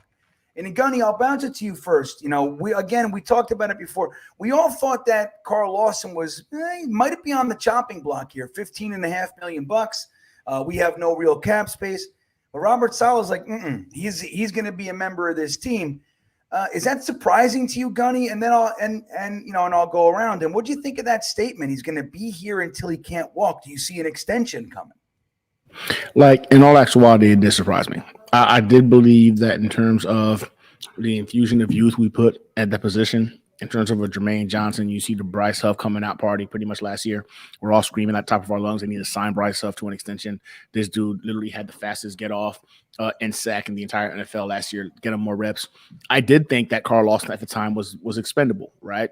But he's right. It's an edge rusher. Those guys are invaluable. And I assumed he would be incorporated in the Aaron Rodgers trade. For me, it came down to two individuals, Corey Davis and Carl Lawson, being included in that trade to Aaron Rodgers. And if I'm being honest with you, if we had to trade them both and keep an extra pick next year, I would have been like, all right, second this year, and then those two guys, I get it. But when you look at the base of the New York Jets defense, right, what makes this team, the defense, as good as it was last year, Carl Lawson had a year. He had a year. It wasn't like he was a scrub or non-existent. We were so infatuated with what we saw with Sauce, with Quinnen Williams. It pretty much overshadowed what Carl Lawson did. He had 20-plus pressures. I think it was 7 sacks. He had a good year. But again, it didn't matter because we were looking at some of the other components because they had amazing years. But this is, again, the guy that just came off of an Achilles surgery, right? So now this is a whole year under his belt removed from that particular surgery. We're going to see him in a more comfortable mindset, and I see the value there. So when Kosar said that, it shouldn't have been a surprise to us. I mean, the heart of the defense is that defensive line. Get it? We love ourselves some Sauce Gardner. We love some DJ Reed. But those guys get a lot of assistance by our defensive line doing what they do. Look what happened when Quinnen Williams was a no-show in one game, right? The defense did not look like the defense. And I think that it shouldn't surprise us at all that he stated that Carl Lawson is going to be here. And I'm actually kind of excited to see what he's going to look like. A full year removed from post-surgery. Now that he's more comfortable, he can trust his body. I think we're going to see a more explosive year from Carl Lawson. I do think that they're going to have to restructure him, though. I mean, I think $15 million is a lot to be paying a guy who's potentially the second best guy potentially on your defensive line, depending on who we bring in that defensive tackle. Especially when you're rotating them in and out based off of the guys we want to go ahead and get more playing time. I think a restructure is definite. I'm sorry, not a restructure is necessary, but it shouldn't surprise us though. Heart and soul of our defense is the defensive line, and he's just pretty much speaking to that. Yeah. Now I want to just address something real quick. Kareem, if you're being muted, then I don't know what the word mute means because I see you every eighth comment is you. So I don't know what that is. Just know you're not muted on my end, buddy. That's all I know. I don't know if somebody's muting you, but it ain't happening here, man. I'm seeing you every eighth comment. It's Kareem. So, and I will say this, I'm going to bust your balls a little bit. Last week, Kareem was trying to say that he was right in the trivia, and you were not right in the trivia. I actually went back and looked because I listened to these shows later. I want to critique and everything. And you said Bryce Petty and Hackenberg, and you were wrong, my friend, Mr. I Know Ball. You were wrong. The answer was Kellen Clemens and Brad Smith, and you said Hackenberg and Petty, which were two distinctly different drafts. So, Mr. No Ball, you were wrong. And it's okay. We can all be wrong, but you got to just cut the shit already. You were wrong, man. He's like, I was right. And then after it, he goes, see, I was right. Like, I don't know, man. I don't know what the story is. But yeah, so Jeremy, what do you think about this Carl Lawson thing? I mean, Gunny had a good point. He had a year. I mean, he didn't get 15 sacks or anything, but he was an absolute force all year. He was terrorizing quarterbacks, maybe not getting home like we'd like to see it. But that's kind of the guy we got from Cincy. That's what he did over there too. He was just pushing people around and chasing guys. But he only got 6, 7 sacks. I think he had 7 last year for us. But a whole bunch of hurries and pressures and hits and all that kind of stuff. But what do you think about Carl Lawson? What do you think he's going to get extended? You buying this solid? He's going to be here till he can't walk? Comment.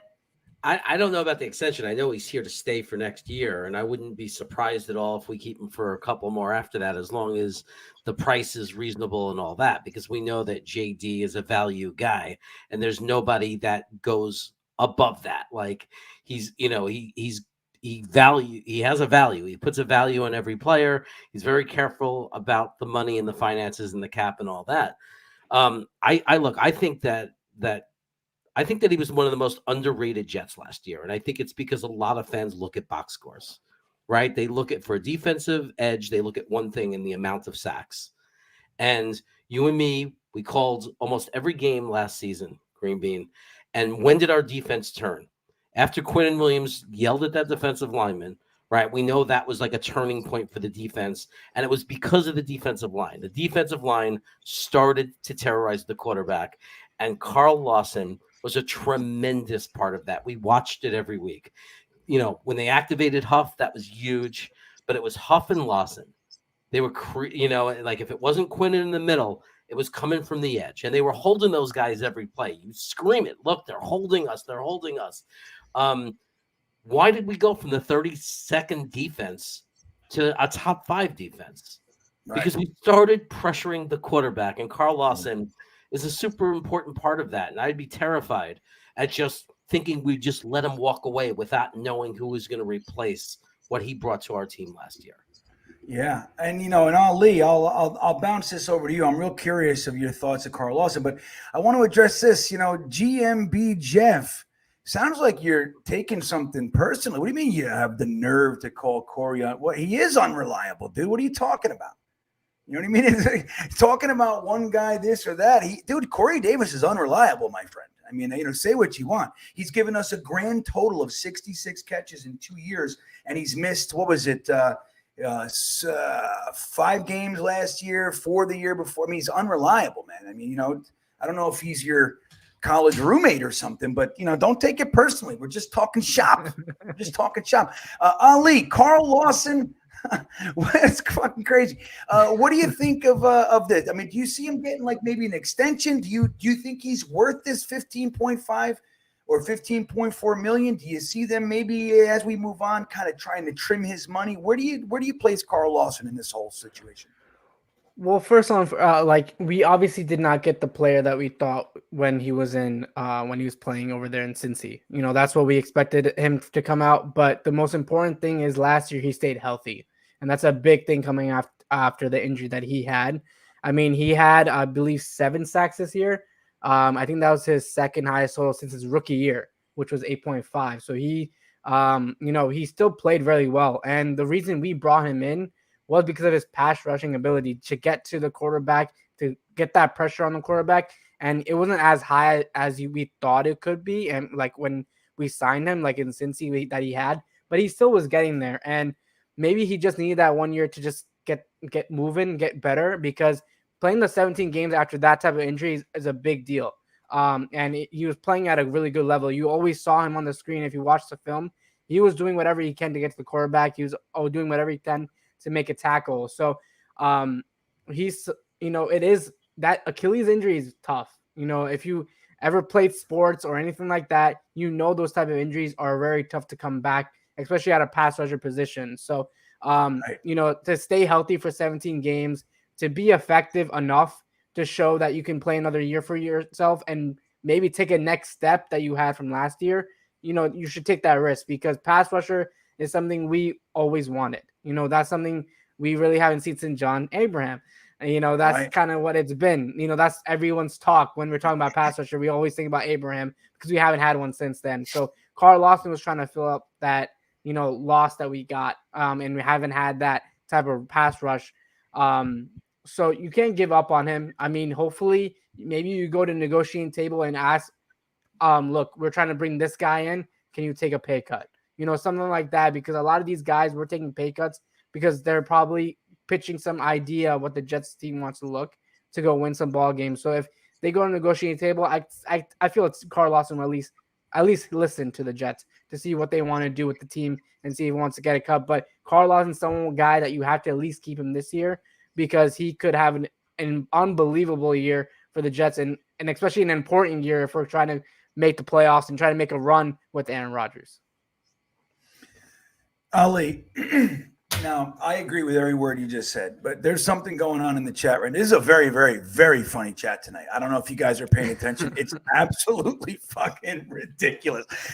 There is somebody out there that just said, Kareem is no Jets forever. And they meant that in a good way for Jets forever. So I don't even know what's happening out there. I don't even know what's happening. And Kareem just said, I've never been wrong. And then Dame says, I remember him being wrong. It's just crazy. You guys are the absolute best. I can't enjoy this shit more. I mean, you guys, it's just, I don't know. I get endless enjoyment out of this. I don't know. I mean, the more people we add in here, the crazier it gets. So thank you. I do want to remind you all that the contest is running. All super chats $5, and Jeremy will include the $4.99s. He does that.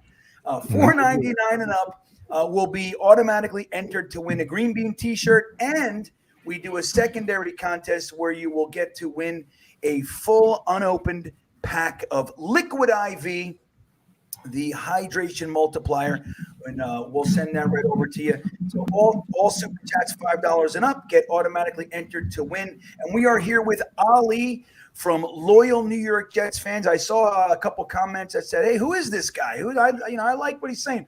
Well, this is Ali. It's been a minute. We had him on a few times a while back, but it's been a minute since he's been able to get on here with us. So we're happy to have you here, Ali. But this is Ali from loyal New York Jets fans. And if you have any questions for him, don't forget, we will ignore them in the chat for you as soon as you ask them. So, all right, man, look, we got a couple more super chats here I want to get to. Red John checking in. Did I skip one, Jeremy? Or I'm good. Right? Weed the people. I don't know if you got to weed the people. Let me see. I think I did. Let me see. Oh, man, it's way up there. Hold on. Holy shit, man. Oh, man. Oh, wait, let me see. Weed the people. Oh, here it is. Okay, so I'll get to you in a second, Red John. Weed the people says Davis catches with his body too much. Yeah, like it ends up hitting his shoulder pads and flying up, which is no good, dude. And look, and I'm not a Corey Davis hater. I want to make sure that I say that. I'm not. He's had some really great moments for us. I mean, he really, some clutch catches, some of the most fun stuff during Zach's, starting games for like Corey Davis was the guy. We watched a game last night with the Beanbaggers. We went back and as you guys know, we watched classic games. Well, this month, we decided to watch a 2022 game and we watched the Dolphins game. And let me tell you, dude, Zach came out and he was lighting it up. He was hitting Corey Davis all over the place. And it's like he's a good receiver, but he's unreliable. And that's the kind of thing that you just want to get away from. Like Jets fans are notorious for overvaluing mediocrity. We were mad when we let Jordan Jenkins go. He went into the abyss, dude. It's like he left. He's not a great player. He's solid. Like that's it. Corey Davis is that. If we can start upgrading, like Garrett Wilson should be what we're shooting for. That's talent. Sauce Gardner, that's talent. DJ Reed, that's talent. You know what I mean? Even like Bryce Huff for his part. He's a situational pass rusher. He's unstoppable in that role. That's what you want. Like this idea that we like fall in love with these mid-range guys and we fight it.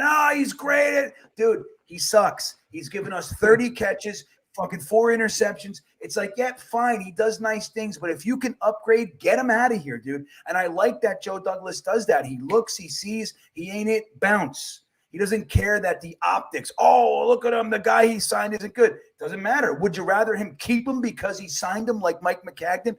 Mike McCagden would pay a guy like a Tremaine Johnson, and then he would have to start, even though he could give a shit about anything on the field. He's just kind of walking around, but they felt obligated to play him because he's making $40 million a year or some shit.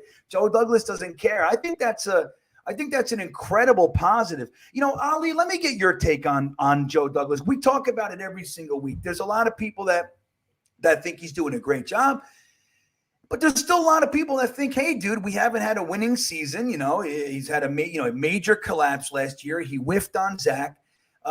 So where do you stand with Joe Douglas? Do you trust him? In Joe we trust? Are you a part of that crew? Or are you one of the detractors that think, hey, man, Joe Douglas just might be on the hot seat? The media, NFL media, has put the Jets as contenders for the Super Bowl and playoffs. That tells you what Joe Douglas has done already, and that's where it should be. He's a guy that has put a team out that we're excited about, and it's young, pure talent. You had guys that won the Rookie of the Year and Offensive Rookie of the Year in the same draft, and he's just doing whatever he can to get us to the promised land. And that's why he's waiting and seeing what he can do to get Aaron Rodgers. Who would have thought Aaron Rodgers 3 years ago? I remember the rumor started with Aaron Rodgers. Oh, is he going to come to the Jets? Oh, it's a pipe dream. He doesn't want to go to playing for New York. But the Jets have a team now that is ready to go. And, you also had a guy in Breece Hall who if he didn't get hurt, he would be a Rookie of the Year candidate for sure. So, you have guys that are ready to play. They have character, and that's what he loves. He likes leadership, and this team is ready to go. This team has so much fight in them, and that's what is attracting so many people to come to the Jets. Odell is another guy. I'm not a huge Odell fan. I don't really know if I want him, but he wants to play for the Jets. There's guys that actually want to play for the Jets and have the meetings with them because of what Joe Douglas has done. Yeah, Joe Douglas, you're not going to have every move that's going to go correctly. Not every draft pick is going to go the right way. But the way he's drafted has been very consistent in a way where they're proving on the field. And you're also getting, if you want to trade them away, you're getting some type of pick back for that player. So you're not like getting lowballed at all. That's the thing. Joe Douglas never gets lowballed on anything. He actually lowballs everyone else. And he gets a good draft. He gets draft picks. He gets whatever he needs. And, he's a wizard. I'm going to be honest with you. Of some of the deals that he pulls off, is insane for him. So from the New York Jets perspective, they should be proud and lucky that Joe Douglas is the GM for the Jets, because from what we've had in the past, this is lights year ahead. Because if we had Mike McCann still running the team, we would still be at the bottom of the league. We still suck. Joe Douglas had to fix that entire mess of a place in Florham Park. And now it's a team that everyone wants to play for. Fans want to come see. Fans want to get autographs of players. Little kids are trying to go and get Sauce Gardner's autograph, a picture with him, whatever it is. And now they want the Jets to win football games. And now not the Jets fans are looking at that. Fans around the NFL are looking at that. And that's when people are recognizing you as a football team. That is about as beautiful of an answer as I could have thought of myself. So I'm with Ali, dude. I am. Now, Gunny, Red John's checking in. He says, how do we get Clemens and Jermaine Johnson more snaps? We're over here talking about Carl Lawson. What about our first-round pick, Jermaine Johnson, and then our fourth-round pick, Michael Clemens? How are we going to get these guys' percentages up, you think? Like, in all actuality, I would love to see these guys get on the field more. I think, again, what JJ accomplished this past season, again, gets sprinkled in the underwhelming because, again, it wasn't Sauce. It wasn't freaking Quinnen. It wasn't DJ Reed. And he had quietly a really good rookie year. But that's what makes this defensive line so potent, right? Being able to go ahead and rotate guys in, keep people fresh. You go ahead and put your best individuals out there because that's what you do. You put your best individuals out there. I don't know how we're going to get them more time. And this is why. Can y'all hear me? Yeah. Mm-hmm. Yeah. If there's an issue, it's me, dude. Believe me, I'm struggling over here. I'm like it's crazy town, but you're good. You're good, man. Yeah, okay. It was weird. It just kind of started playing back. But what I'm saying is this: I don't see our defense being on the field as much this coming season. People keep forgetting these guys were on the field a lot. The answer to your question, Red John, we hope we don't have to see freaking JJ and Clemens on the field more often. With us extending plays, getting guys down the field, they can actually rest. You put your best guys out there, and I trust Coach Sala to put the best defensive lineman group out there to go ahead and impact the game. And if you got Aaron Rodgers dicing up defenses, extending plays, those guys get to rest. You put your best guys out there. I do think JJ is potentially our best young edge rusher because I think he can also do a lot of things some of the other guys can't. He sets the edge very, very well. He was an impact player in the run game, not allowing individuals to get on the outside. I would like to see more of JJ. I love Michael Clemens, right? Like big, beastly, just freaking terrifying human being. You put him out there rotationally, keep those guys fresh. But ultimately, I want the best guys on the defensive line pushing, and we are able to do that now because you're going to be able to extend plays with your offense. So to answer your question, Bertrand, I guess it's not to answer. I don't think they're going to get more snaps this season. I think they're going to be rotational players that are going to be very, very impactful, and I see them being fresh, creating some pretty big plays for us too when it matters most, being able to have that fresh legs. Yeah, I like it. And I look, the percentage. Remember when we heard about the percentage last year in the offseason? Jeff Olbert goes, I'm thinking about 65 to 7%. Everybody went, no, that's not going to. And look, everybody stayed healthy, right? Yep. I mean, we lost Rankins for 2 games. Quinnen we lost for 1 game. But by and large, this was like the healthiest we saw our defense. I got to knock on wood. I freak myself out talking like this. But we saw, and they were incredibly effective. I mean, it was the best defensive line play. Like Ali said, we haven't seen a legit pass rush in a long time, man. Every look, even Jordan Jenkins, like I just brought him up before, but Jordan Jenkins was our leading sacker for like 3 years because he just ended up, he got like 6 sacks, 7 sacks. He was not blowing anybody up. He was just like, they were like coverage sacks. He just kept going. That was the best we could muster, was coverage sacks, and like now we have this defensive line rotation, man. Every single one of them can make noise. And I think it's a good thing. And Michael Clemens, bro, he's a scary fella. He really is. I couldn't like that guy more than I do. Tony Alexio checking in. Any updates on Quan Alexander? He was our second best free agent. P.S. Don't trade down our first for Rodgers. Well, number one, I wouldn't worry about the second part of that. But Ali, what do you think about Quan Alexander? If you had your druthers, you bringing him back, or what do you think the holdup is? For me personally, Quan Alexander is a player that I've loved forever. I feel like I love his spirit. I think there was like a story about him. I think it was his brother died, I believe, and he went and played that game that day, and he had like 2 interceptions or like a pick 6 or whatever. He's a guy that is a very likable player, and he's good on the field. I just don't know. I feel like he'll just have a better deal somewhere else, and he'll ultimately go play at a different team. But if we can somehow get him, 100%, I would like him on this team. I think he fits correctly in this defense. I think he's a Robert Salah player, and I think he just fits in completely well with what we're trying to do on defense. So, and the experience obviously helps a lot, especially with the young, talented team that we have. Bringing in talented guys that have experience in the league will help us take us to the promised land as well. So, and keeping guys like Juan, who pretty much stay healthy for most of his career.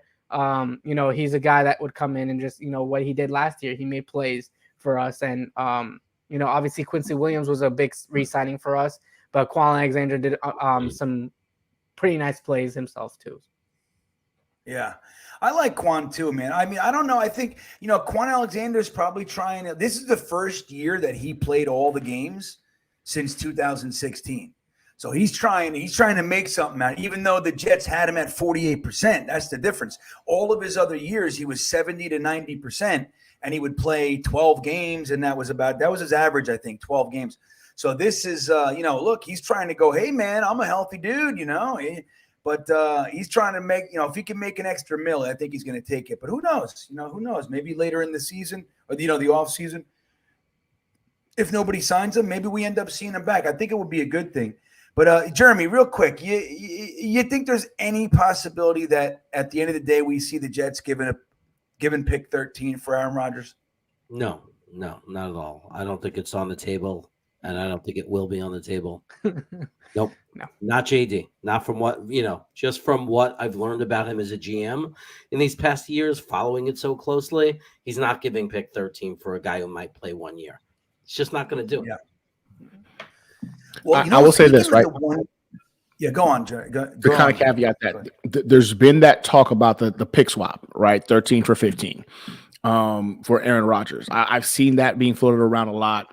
If it was ever going to happen, that is the only scenario I see it. But if it does happen, that's it. We get Aaron Rodgers, we swap first round pick. I don't think for the Packers there's enough squeeze there. But yeah, I'm with Jeremy. The only way I can see it even being fathomed would be that pick swap. Otherwise, it's just funny to even fathom it be a reality. Mm-hmm. Well, did you see that stuff about 13 being the sweet spot? Did you guys see that stuff about like there's the same amount of like hits, Pro Bowlers as the pick 1? It's like 1 and then 13. It's crazy. So yep. If they want to swap with us with that one, man, you got to pay a premium for the sweet pick. No way. You got to give us an extra third, baby, if you want this. And I would love to see Joe, spin their heads, end up they give us picks. That'd be great. Wouldn't that be fun? I would love it. I'll tell you, all these Packer fans, man, it's so funny this week because they've been, I'm sure you guys have all seen it. Packer fans are all over Jets Twitter talking about 2 firsts and sauce. You know what I mean? It's like, you're going to give us 2 firsts and Sauce Gardner. It's like, delusional. Yeah, delusional. It's like, welcome to the real world, my spoiled, rotten friends. You don't know shit. And now the 2 seconds thing, they're all going, yeah, man, I think this is good. They don't know anything. They're going to be very upset. So Mike B checking in. What's up, Mike? He says, hello, Ali. How are you? Nice to see you here tonight. Since GreenBean plans on ignoring any questions directed to you, I'll just say hi. I didn't ignore any. What are you talking about? Mike, you bastard. It's hard to keep up with all these chat questions. You're all doing a great job tonight. Ali is spitting the fire. So, Ali, what do you think? Am I ignoring? Did you see any questions to you that you wanted to? I was looking. I didn't see any. Did you guys see any? I have not seen any. No, but right? I appreciate that, Mike. I appreciate that. Those kind of Mike's a good dude. Mike, right? Mike's all right. Mike's a good guy. He's here with us every week. Now, I see Super Leroy and Leo. I'll get to you. He says, "Where's Q's contract? This is out of control, man. Is it? Is it out of control? I don't know." Jeremy, what do you think? Is it out of control? Or are we pushing? Are we tempting fate here, or is it just like, no, it's free agency? We got to deal with that. I think JD's got his brain focused on something else. With this quarterback, we're trying to get this quarterback in. We got the backup. Like we got guys that aren't part of the team that might go somewhere else. And if we're interested, no doubt, if we really are, if we're serious about it, like he's taking care of those things. Now, I will say this. When it is time, when everything is settled, and it is time to negotiate with Q, this can't be, and it's okay if it's not, because now it looks stupid. Everybody was crying about Marcus May, remember? Oh, we don't bring back our players. How can we let Marcus May go? Now that we actually have real players, I think a lot of people are really quiet about that, and they realize, who the hell cares about Marcus May? So, but we cannot have a situation. I don't think we want it to become a situation. I'm not worried about it now, but down the road, I would like JD to be able to secure an extension for a marquee player like Quinnen. I would hate it to be this whole franchise tag and controversial. Like, I don't want it to get to that point. I really hope that we just lock this guy up with a nice, juicy contract, long-term, maybe even make it that we can. I would love for him to be a career Jet. Yeah, that's such a good answer. And Marcus May, dude. When I brought up Jordan Jenkins, I was like in my brain, like going through the Rolodex, and I was looking for Marcus May. That was the other guy. Remember that, dude? How mad? Like Marcus May's agent goes to Ian Rappaport, and they release this negative spin on Joe Douglas. Now, the reason they do that is because they want to pressure Joe Douglas into caving. They want to create a situation where the fan base is mad. So there's Woody goes, hey, Joe, you got to do the right thing or whatever. Joe Douglas goes, I don't give a shit, right? He just says, I'm not bucking to you. I could care less about anything you say. And what ends up happening? Marcus May turns down the offer that Joe Douglas had on the team. He had a real offer for him. He turns it down. And then we find out that he's got a DUI case, right? That he was hiding. He knew it. It was like 6 months ago or whatever. He's hiding. Then he tears his Achilles. So now he's got a torn Achilles and a DUI case. They go down to in free agency. Joe just says, okay, well, whatever. See you later. And Marcus May's agent got him a contract that was $9 million less than what Joe Douglas offered. Who's the smart one? Dude, I'm telling you, man, Joe Douglas, he's not phased, man. He's not phased. And again, Marcus May, while I liked him, he's a good football player, right? He's done some good things. He'd be a nice guy to have around. Jets fans overvalue him. That's what we do with mediocrity and slightly above average players. Like, we're just so used to sucking so bad that we think even average is worth bending over and taking it up the rear end for. Joe Douglas just doesn't agree. He says doesn't agree with you. So Mike B saying we're having some fun. Yeah, this is fun. I'm going to bring on Watu-K in a minute, too. We're going to get to some trivia. I see, where was it? There was another super chat. There it is. Hold on. Fucking Leo checking back in. Leo paid my rent this month. Thank you, Leo. You're a good man. I appreciate it, dude. He says, as far as backup quarterback, well, okay, this is good. This is good. Have you guys heard of this O'Connell kid from Purdue? Apparently he's coming for a visit with us. Any good, Ali? What do you think about this O'Connell kid from Purdue? Got any thoughts? I haven't really done any research on quarterbacks in the draft, to be honest with you. Yeah, but I've done very little. Right. But the thing is, like, I actually anybody have any thoughts about O'Connell then? I mean, he's decent. I've seen like clips. I've seen like Twitter clips of him. That's pretty much it. Which he's like decent. But you can't you can't tell. You can't tell really like if he's it by just you gotta go in depth, and I don't know that. So I can't really say. Well, I mean, I think with O'Connell, I think the thing is he I think looks like he could be a decent backup, right? Very good with his anticipatory throws. Nothing off the charts in terms of arm strength. I think he was somewhere between 62 and 64% completion rating last year. I mean, again, a good prospect potentially to be battling out Zach Wilson for the backup role.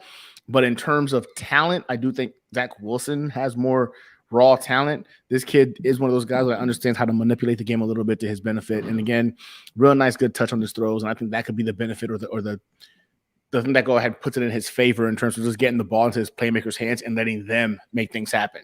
Whereas Zach Wilson understands the talent he has in his arm and he's trying to force things down the field and make the plays himself.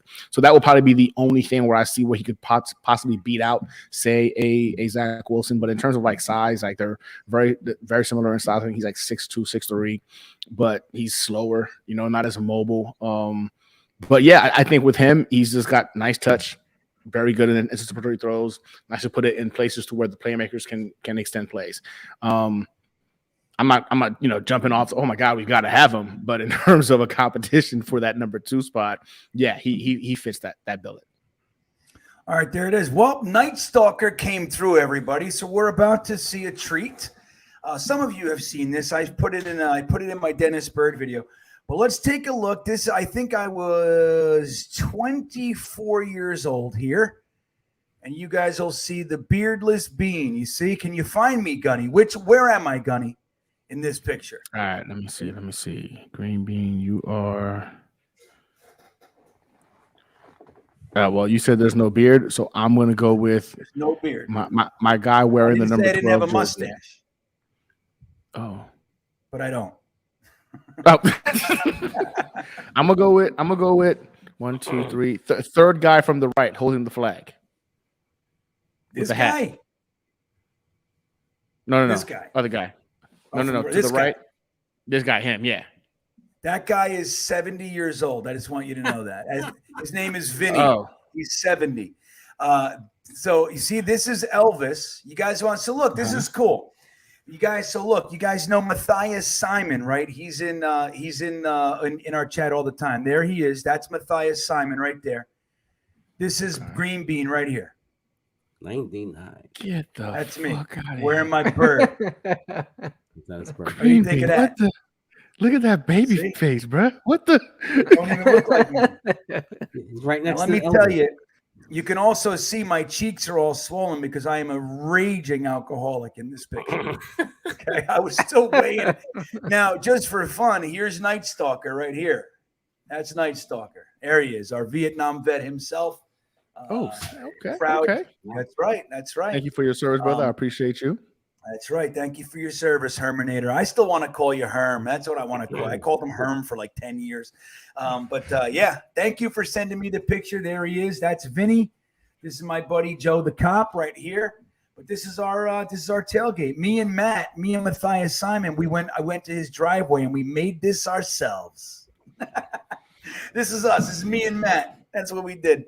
But yeah, anyway, thank you, Night Stalker. There it is. So that's Beardless Bean right there. Not bad. I appreciate you getting on that, man. Thank you. Let me see here. All right, we're gonna Pete Alonso. I look like Joe Klecko, huh? I'll take that. Yeah, that's right. Yeah, it's crazy, right? I think there's another. There it is. Okay. All right. And then after the super chat, I'm going to bring Watsuke on, and we're going to do some trivia if Watsuke is ready. You good in a sec, Watsuke? Awesome. All right. So wrong verb checking in. Thank you, buddy. And as we stated, you will be entered into the contest by a $5 and above super chat. So thank you. He says, all this culture change talk is meaningless to me. Like I'm supposed to forget how dysfunctional this team was last season. What we need to change is the offense. And so far, so good. Dysfunctional, huh? Outside of the Elijah Moore thing, I don't know if I agree. Ali, did you see this team as dysfunctional? Do you think culture, like Wrong Verb is saying, you think all this talk about culture change a little bit overdone? Or how do you see that? Like for a culture change for like this team right now, currently? Yeah. Mm-hmm. There's You no think we were culture change. I feel dysfunctional last year? You said we were dysfunctional last year. Hell no. It's a team where it's young talent and they're trying to figure themselves out on the field. I don't know what's so bad about that. You had a team that was ready to go. In the beginning of the season, they caught some fire and then kind of went down the drain because you didn't have a quarterback to throw passes. So, you literally had a young team that was producing. You had Breece Hall. If Breece Hall did not get hurt, I don't know where we would be as a football team. But this team was young. They're trying to figure it out themselves. The coaching staff is also trying to figure them out themselves. And you're headed in the right direction. Now you're thinking playoffs. You're thinking about changing the culture in that locker room. And they have a locker room that is young, talented. You also have veterans that are, holding the younger guys accountable for their mistakes or whatever that is. And I think this is a team I feel like maybe since 2015 that I'm actually like excited about because you have guys that can make plays. You have guys that are ready to win and are ready to put a fight. And I think that's what culture is, in my opinion, is guys that wanted to fight for each other and want to take pay cuts. There's so many guys that are already taking pay cuts for the Jets to win ball games, get players on here. And that's the culture change. That's you trusting the front office, you trusting your coaches. They're trusting the teammates. They're touching the water boy. They're trusting everyone to get to the promised land. I think that's what it is going on in New York right now. Yeah, I got to agree. And just to dovetail with that Wrong Verb, JMG says, can you blame Moore? Zach's play was dysfunctional. And actually, yes, you can blame Moore because it's a team sport. And just because you're frustrated, just because things aren't going the way you want, you don't ask for a trade in the middle of a win streak. Anybody who supports that is an asshole. Okay. Yeah. Bottom line, if you think that's the way that you're supposed to hold yourself, that you're justified, you were taught wrong from the fucking womb. Like that's not the way you do things. You can speak on it. You can talk. You can bring it up. You can work toward a solution. asking for a trade, stomping your feet, going to the media like a fucking 5-year-old is never okay. Never. And that's not even to say that Zach didn't suck or that LaFleur wasn't unable to utilize more properly. All that aside, you don't act like that. And when you do, you're wrong. It's like being in an argument. You can be right. The second you go pop, you're wrong. It's over. The second you do it, it's over, dude. But he doesn't matter. Fucking cuff him. That's the way it goes. As soon as you do it, you're going in the back of a patrol car.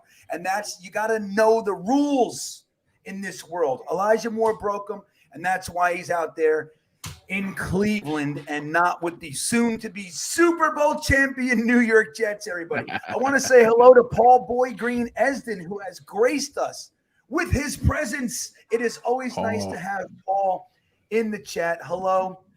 It's good to see you. And thank you for hanging out with us, man. And thank you for, Paul was our guest a couple weeks ago, man. It was a fantastic show, a lot of fun. And we thank you for that. And again, Paul, I look forward to doing your show. Thank you for understanding this week. I was scheduled to do Paul's show when I had to jump on a train and head up north. So thank you for understanding, Paul. And I look forward to getting some time with you. That all said, let us go ahead and bring on the president himself, El Presidente of the Virginia Club. Here he comes, Y2K. Let's do some trivia. Where'd he go? I don't see him. Is it me? He's right I'm below you. Club. Let's go. Yeah, I'm below you in the chat here. Yeah, he's here. GreenBean's chat apparently internet only allows for Y2K. You know Ali, right? Y2K. Never heard of him once in my life. Y2K. You know Ali, right? Good to see you, Ali. How you doing? I'm doing well, man. All right. So look, Y2K is going to give us some trivia, and then we're going to go ahead and we're gonna find out who wins the bag of Liquid IV and the GreenBean T-shirt. We'll do that right after Y2K's trivia. He had a fantastic question last week. People are still pissed about it. Y2K still mad. Kareem's still out there telling people he got it right, even though he's just ridiculously wrong. Really? So, yeah, Y2K. The rules are my he's best going friend to ask Kareem. us a question. He's going to ask us a question, everybody. We have 4 minutes to answer it. It's very important that you adhere to the honor rule of not looking at a search engine or an encyclopedia. And let's see if we can't get this from our own New York Jets knowledge. With that all said, Y2K, you are up. Man, I got 4 guys to stump tonight in the chat room tonight, plus the entire chat itself. Well, I try to keep it topical. And not that long ago, we did a trivia question about the men's NCAA tournament and how one of the schools kind of tied into the New York Jets. Well, we're going to do the same thing tonight, but I'm going to give a little bit of love to the ladies. The women's Final Four is starting tomorrow.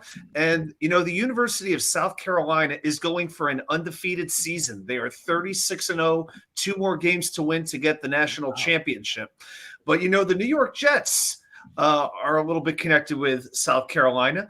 Since the beginning of the 20th century, they have drafted 3 players from South Carolina, played at the university, who were Gamecocks. Can you name those 3 players? Your time starts now. Ali, who we got? I'm thinking. I'm so bad at college. John Abraham. When Ali said that earlier tonight, I'm like, well, they're going to get that one pretty easily. Yes, John Abraham is one. Absolutely. Yep, year 2000. Yeah, that's the one I can think of. Ooh. Wait. Tigo saying Shell. Schnell. Yeah, Brandon Schnell. Brandon No, Shell, Matt. 2000. No. Brandon Shell, 2000. Oh, Brandon Shell. Let's tackle. So, all right, he corrected himself. I was going to say Holy Tigo. hell. Technically, that's not right, but he corrected himself. In Shaq time, we will Wilson. count it. The judges, they say count it. And it's over. All right, Shaq so we got Wilson. Brandon Shell. We That's the got last John one. Abraham. It's Oh, over. What's the last Yeah. one? Chad got it. Chad already got it. Jacob got it. Kyuka Lorenzo Lake. Malden? No, it wasn't Lorenzo Malden. Antonio Allen? Yeah, Antonio Allen. 2012. Ooh, Antonio That one Allen. wasn't I even like close. Antonio Allen. He's seventh round pick, Antonio Allen. He He had was a that very Gamecock? I famous. didn't know that. He was a pick of Tom Gamecock, Brady. yeah. And a nice little pick of Brady. Oh yes, that's one reason I like him a Did lot. not know that. Yeah. Oh yeah, I still Yeah. remember that play. I went insane. It was great. It was just one play. Yeah. We It didn't was have good. Allen We were like, very he's going to long. be awesome. Yeah. We loved him. We said he's going to be great, and no, he was not. That was the end. That was it. That was all he did. It was like Stephen Hill's Buffalo game. He's going to be awesome. No, he's not. He's not. you know. Anyway, Green Dog, thanks for the super chat, buddy. He says, "Let's go and get this chip." Yeah, let's go and get that chip. Anybody know what that means? Anyone? That's a Super Bowl ring. Because I'm old. Get that Super ring. Bowl, right? That's what I was Super saying. You know, I'm gonna get myself a championship. that's why. Yeah, I got to hang out with younger people because I don't know what the hell's going on anymore. I don't know, Green Dog. But thank you. So, hey, look, Harlan Abraham reminding everybody, I think we're pretty close to 200 likes. Let's try and get those milk thumbs going, everybody. Let's do it. It's greatly appreciated. But yeah, look, that was quick, man. Like last week was so tenuous and like it was so stressful. And this week was like boom, boom, boom, done. So I don't know. I thought this one was harder too, Y2K. I did. I thought this was actually hard. And we got it. I'm impressed. Not quickly, too. Yeah, it's like we have people from South Carolina in the chat. It's like, oh, Abraham, Shell, Allen, just list them right in a row like that. It's like, wow, we got some people down in Columbia or Greenville or some town, Myrtle Beach. I don't know where, but somewhere in South Carolina, we got somebody down there. Kareem got it right without even guessing. So this is, he didn't even guess. He just every week, Kareem. I'm just more and more impressed. I'm grateful. I mean, they had so Stump the impressed. Schwab on ESPN. I think they got to have Stump the Kareem. I think everybody would watch. Yeah. Put that on ESPN Plus. You know, See, he says you're making these too easy. You're making them too easy. He gets them without. He's like, dude, I know everything. Give Kareem one question. Y2K. This is head to head. Y2K versus Kareem. Let's go. Yeah, you're making him. So Y2K. Give Kareem a good question. Let's see if Kareem can get it or if he good question. Oh, a good question. See, I wonder how old Kareem is. First of all, I wonder how back his Jets knowledge really goes here. Okay, all right, I'll give him one. And guys, this is just for Kareem. So let's let the genius that he is try to guess this. Name the only quarterback the Jets have ever drafted who played at the University of Georgia. Let's go. You got 15 seconds, dude. Don't start looking shit up because I know you're doing it. You know ball, Kareem? Let's Do you go, know Kareem. ball, Kareem? Do you know ball? Or are you tripping trying to get to the encyclopedia? Look at everybody. It's just so funny, man. It's fucking so funny. Let's go, Kareem. He's looking it up right now. You know, He's So taking he his has time. to be. He's taking his sweet time. He don't care. He's got. I mean, There's no I'm honor surprised amongst he's not thieves. saying like, "Hey, if y'all don't know the answer, I mean, I don't know what to tell you because y'all don't know ball." Yeah, Finnegan says he's calling salty nuts right now. That's what he's doing. Taj Boyd. He's phoning Taj a Boyd friend. was from Clemson. Taj Boyd went to Clemson, my friend. There you go. You're wrong, Kareem. So look, hey, it's the first time for everything, right? It happens. First time for. But hey, at least now we know he's not looking it up. I'll give you that, Kareem. I'll give it. He's the Ken Jennings of Jets trivia, clearly. Right. The guy who won all those Even Hank. Jeopardy games in a row. Everybody's jumping on it. Everybody's like, he was Clemson. Jets forever, aka Kareem. All right. Well, look, this was a fun show. Y2K, thank you for the trivia. Ali from loyal New York Jets fans, everybody. Hey, what do you got coming up, Ali? You got any events or anything that you want to tell us about? Yeah, I mean, we just wrapped up one with Sauce Gardner last Friday. We had a private signing with him, which was pretty cool. I think we're thinking of doing something for the draft. I'm not sure how involved I'm going to be with that. Yeah, I mean, just trying to get back in the groove of things. I was going through a lot. I went through a lot the last couple of months, so I was kind of away from social media for a while. So now I'm coming back to it, and it feels good to be back. But again, thank you for having me. Honestly, this trivia, I was gonna say, it sounded. I don't know if you guys have watched the Rex Ryan Get Up thing that he has. Oh, I love it. It's kind of like that that. so much. It's kind of like it's exactly the same, but I mean, Rex Ryan gets almost everything. But it's kind of it's fun, you know, the trivia little it picks your brain a little bit at night. But you know, again, thank you guys for having me. It's a great group of guys here, and I'm always, whenever you guys need me again, I'll be available. So. Yeah. Well, yeah, man, and thank you. And look, it's nice to have you back around. You have a nice light energy about you tonight. It's good to see, Ali. Sincerely. So And GreenBean, again, I what's wanted that? to say all well wishes to your father. I saw that tweet of yours. So again, you know my story. So definitely definitely awesome to hear that.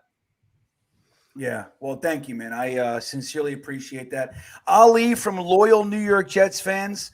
And look, man, you hook up with Ali, you end up getting some secret access to some really awesome events that I don't know how the hell he does. I have no idea how he does it. None. So if you want in, just follow Ali, loyal New York Jets fans. Y2K, what do you got coming up, buddy? Man, I put up like 5 videos in a 24-hour period. I was just cranking one video out after another. I did a video predicting every match for WrestleMania, which is coming up this weekend. So I know we got a few WWE fans, so go check that video out. I did a video on Major League Baseball predictions, predicted 1 through 5 in every division, award winners at the end of the season, who's going to win the World Series. You can take a look at that. But for some Jets content, and I made a video explaining why I think the Jets would be best served to keep both Alan Lazard and Corey Davis. So Gunny, I got to be honest. When I heard you say earlier that they're basically the same player, I almost went through the computer screen. I wanted to like jump all the way to Houston. I'm like, dude, stop. Okay, I should have clarified, right? Like when I said that, I was referring to the fact that in terms of production, but obviously Corey Davis, in terms of talent, I think is a notch above Alan Lazard. We're talking about different quarterback sets here. Alan Lazard had a Hall of Fame quarterback. Corey Davis has had Zach Wilson and Tannehill. So I apologize for that. I saw in the chat a bunch of people came for me when I said that, and I was like, I should have clarified. I meant talent. Production vice talent. That was on me. I'm with you. On me. Okay, I can understand that. Here's what I'll say. I watched Corey Davis drop passes from Joe Flacco, from Mike White, and Zach Wilson. So none of them are Aaron Rodgers, but I don't give a shit. He dropped passes, bro. Corey Davis sucks. All right. And you said you're not a Corey Davis hater. Okay. Not a Corey Davis hater. Inconsistent. And I even kind of like him, but dude, let's Corey Davis, he can fucking go. We won't miss him for a second. Anyway, Jeremy, let's do the contest, then we'll get what you and Gunny have going on. So how many people do we have in the contest tonight? We have 13 eligible. 13. All right. We're going to do this. All right. So the first one is for the liquid IV, everybody. Okay. So I'll go ahead and share my randomizer here and we'll quickly get these winners going. You want to go top, bottom, or bottom to the top? Top to bottom. Top to bottom. Top to bottom. Okay, here we go. You guys ready? So we have 13 entrants. Here it is. And 1, 2, 3, boom. Number 9. Number 9. Who's number 9, Jeremy? 1, 2, 3, 4, 5, 6, 7, 8, 9. It is Night Stalker. Yeah. Of course. Dude, that's so good. Not Leo. It's not Leo. We're sure about that. I know, right? It's amazingly. Bill, go ahead and reach out to me. Send me your address. I'll send you down a nice pack of the liquid IV stuff. You're gonna love it, dude. It's good stuff. And congratulations, man. I'm glad it was you, man. This is kind of the week for you to win. So thank you. This is your comeback for giving us the picture tonight. All right, so let's go ahead and do the T-shirt now, Jeremy. We got 13 again, 1 through 13. Well, let's do 12 because Night Stalker's out. Okay, Dano. I guess he could win it, right? Yeah, he can still win it. What? Dano is asking if it's too late and did a $1.99 super chat, and we appreciate the super chat, Dano, but it's too late. Even if it's not too late because it has to be a $5 super chat to qualify. Yeah, well, thank you, Dano. I do appreciate it. But yeah, it's $5 and up. And it's done. I got to get out of here. I'm deliriously tired, man. I'm surprised. I was actually contemplating ending the show at 9. I was like, I'm gonna find. If Ali wasn't coming on, I'm telling you, we'd be gone already. But anyway, so let's go ahead and do this thing. So we got 1 through 13. Technically speaking, Bill, you can win it again. Why not? All right, so here we go. 1, 2, 3, and 11. Who's number 11?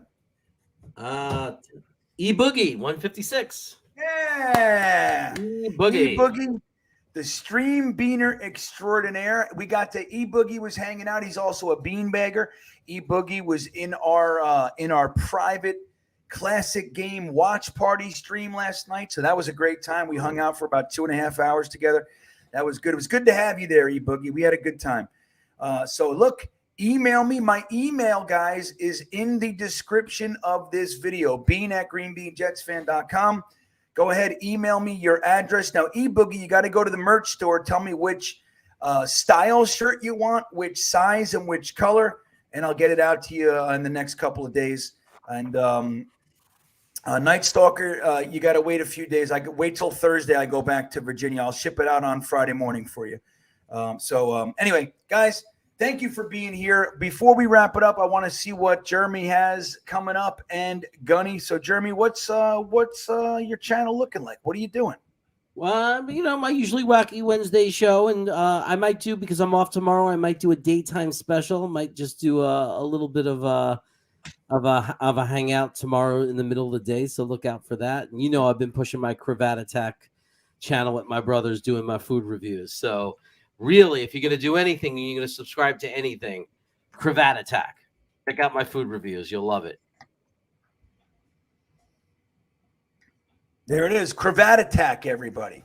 It's a fun channel. And let's go and support our buddy Jets Chaos. And Gunny, what do you got cooking? Yeah, so for me, I got my it's like day 22 of the Aaron Rodgers hostage negotiations video dropping tomorrow. It's just gotten to that point now where we can all agree that this is just ridiculous. We know he's leaving. We know he wants out of there, but the Packers are holding him hostage. And so we're doing our best to free Aaron Rodgers. So I got that video dropping tomorrow. I do want to say this: if you're not following me on my channel, I'm getting close to that 1,000 mark. And the moment I hit 1,000, I'm doing a Joe Namath autographed jersey giveaway to the 1,000 subscribers that got me there. So if you're not following me right now on YouTube, I urge you to jump on YouTube and follow me, get your name entered into the ring.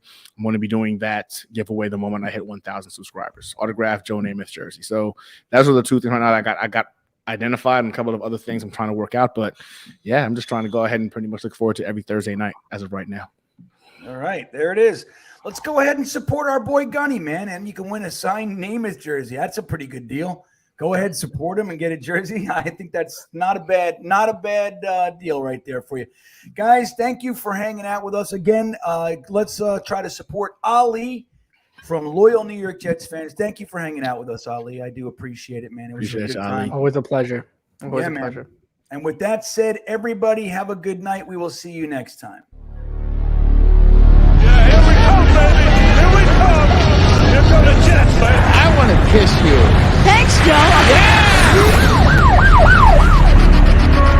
You want to run or you want to duck down? You want to duck, just go over and get onto the bench and stay there. You play to win the game.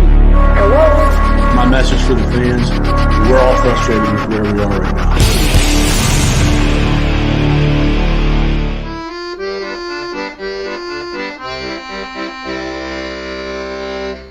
Jets, Jets, Jets.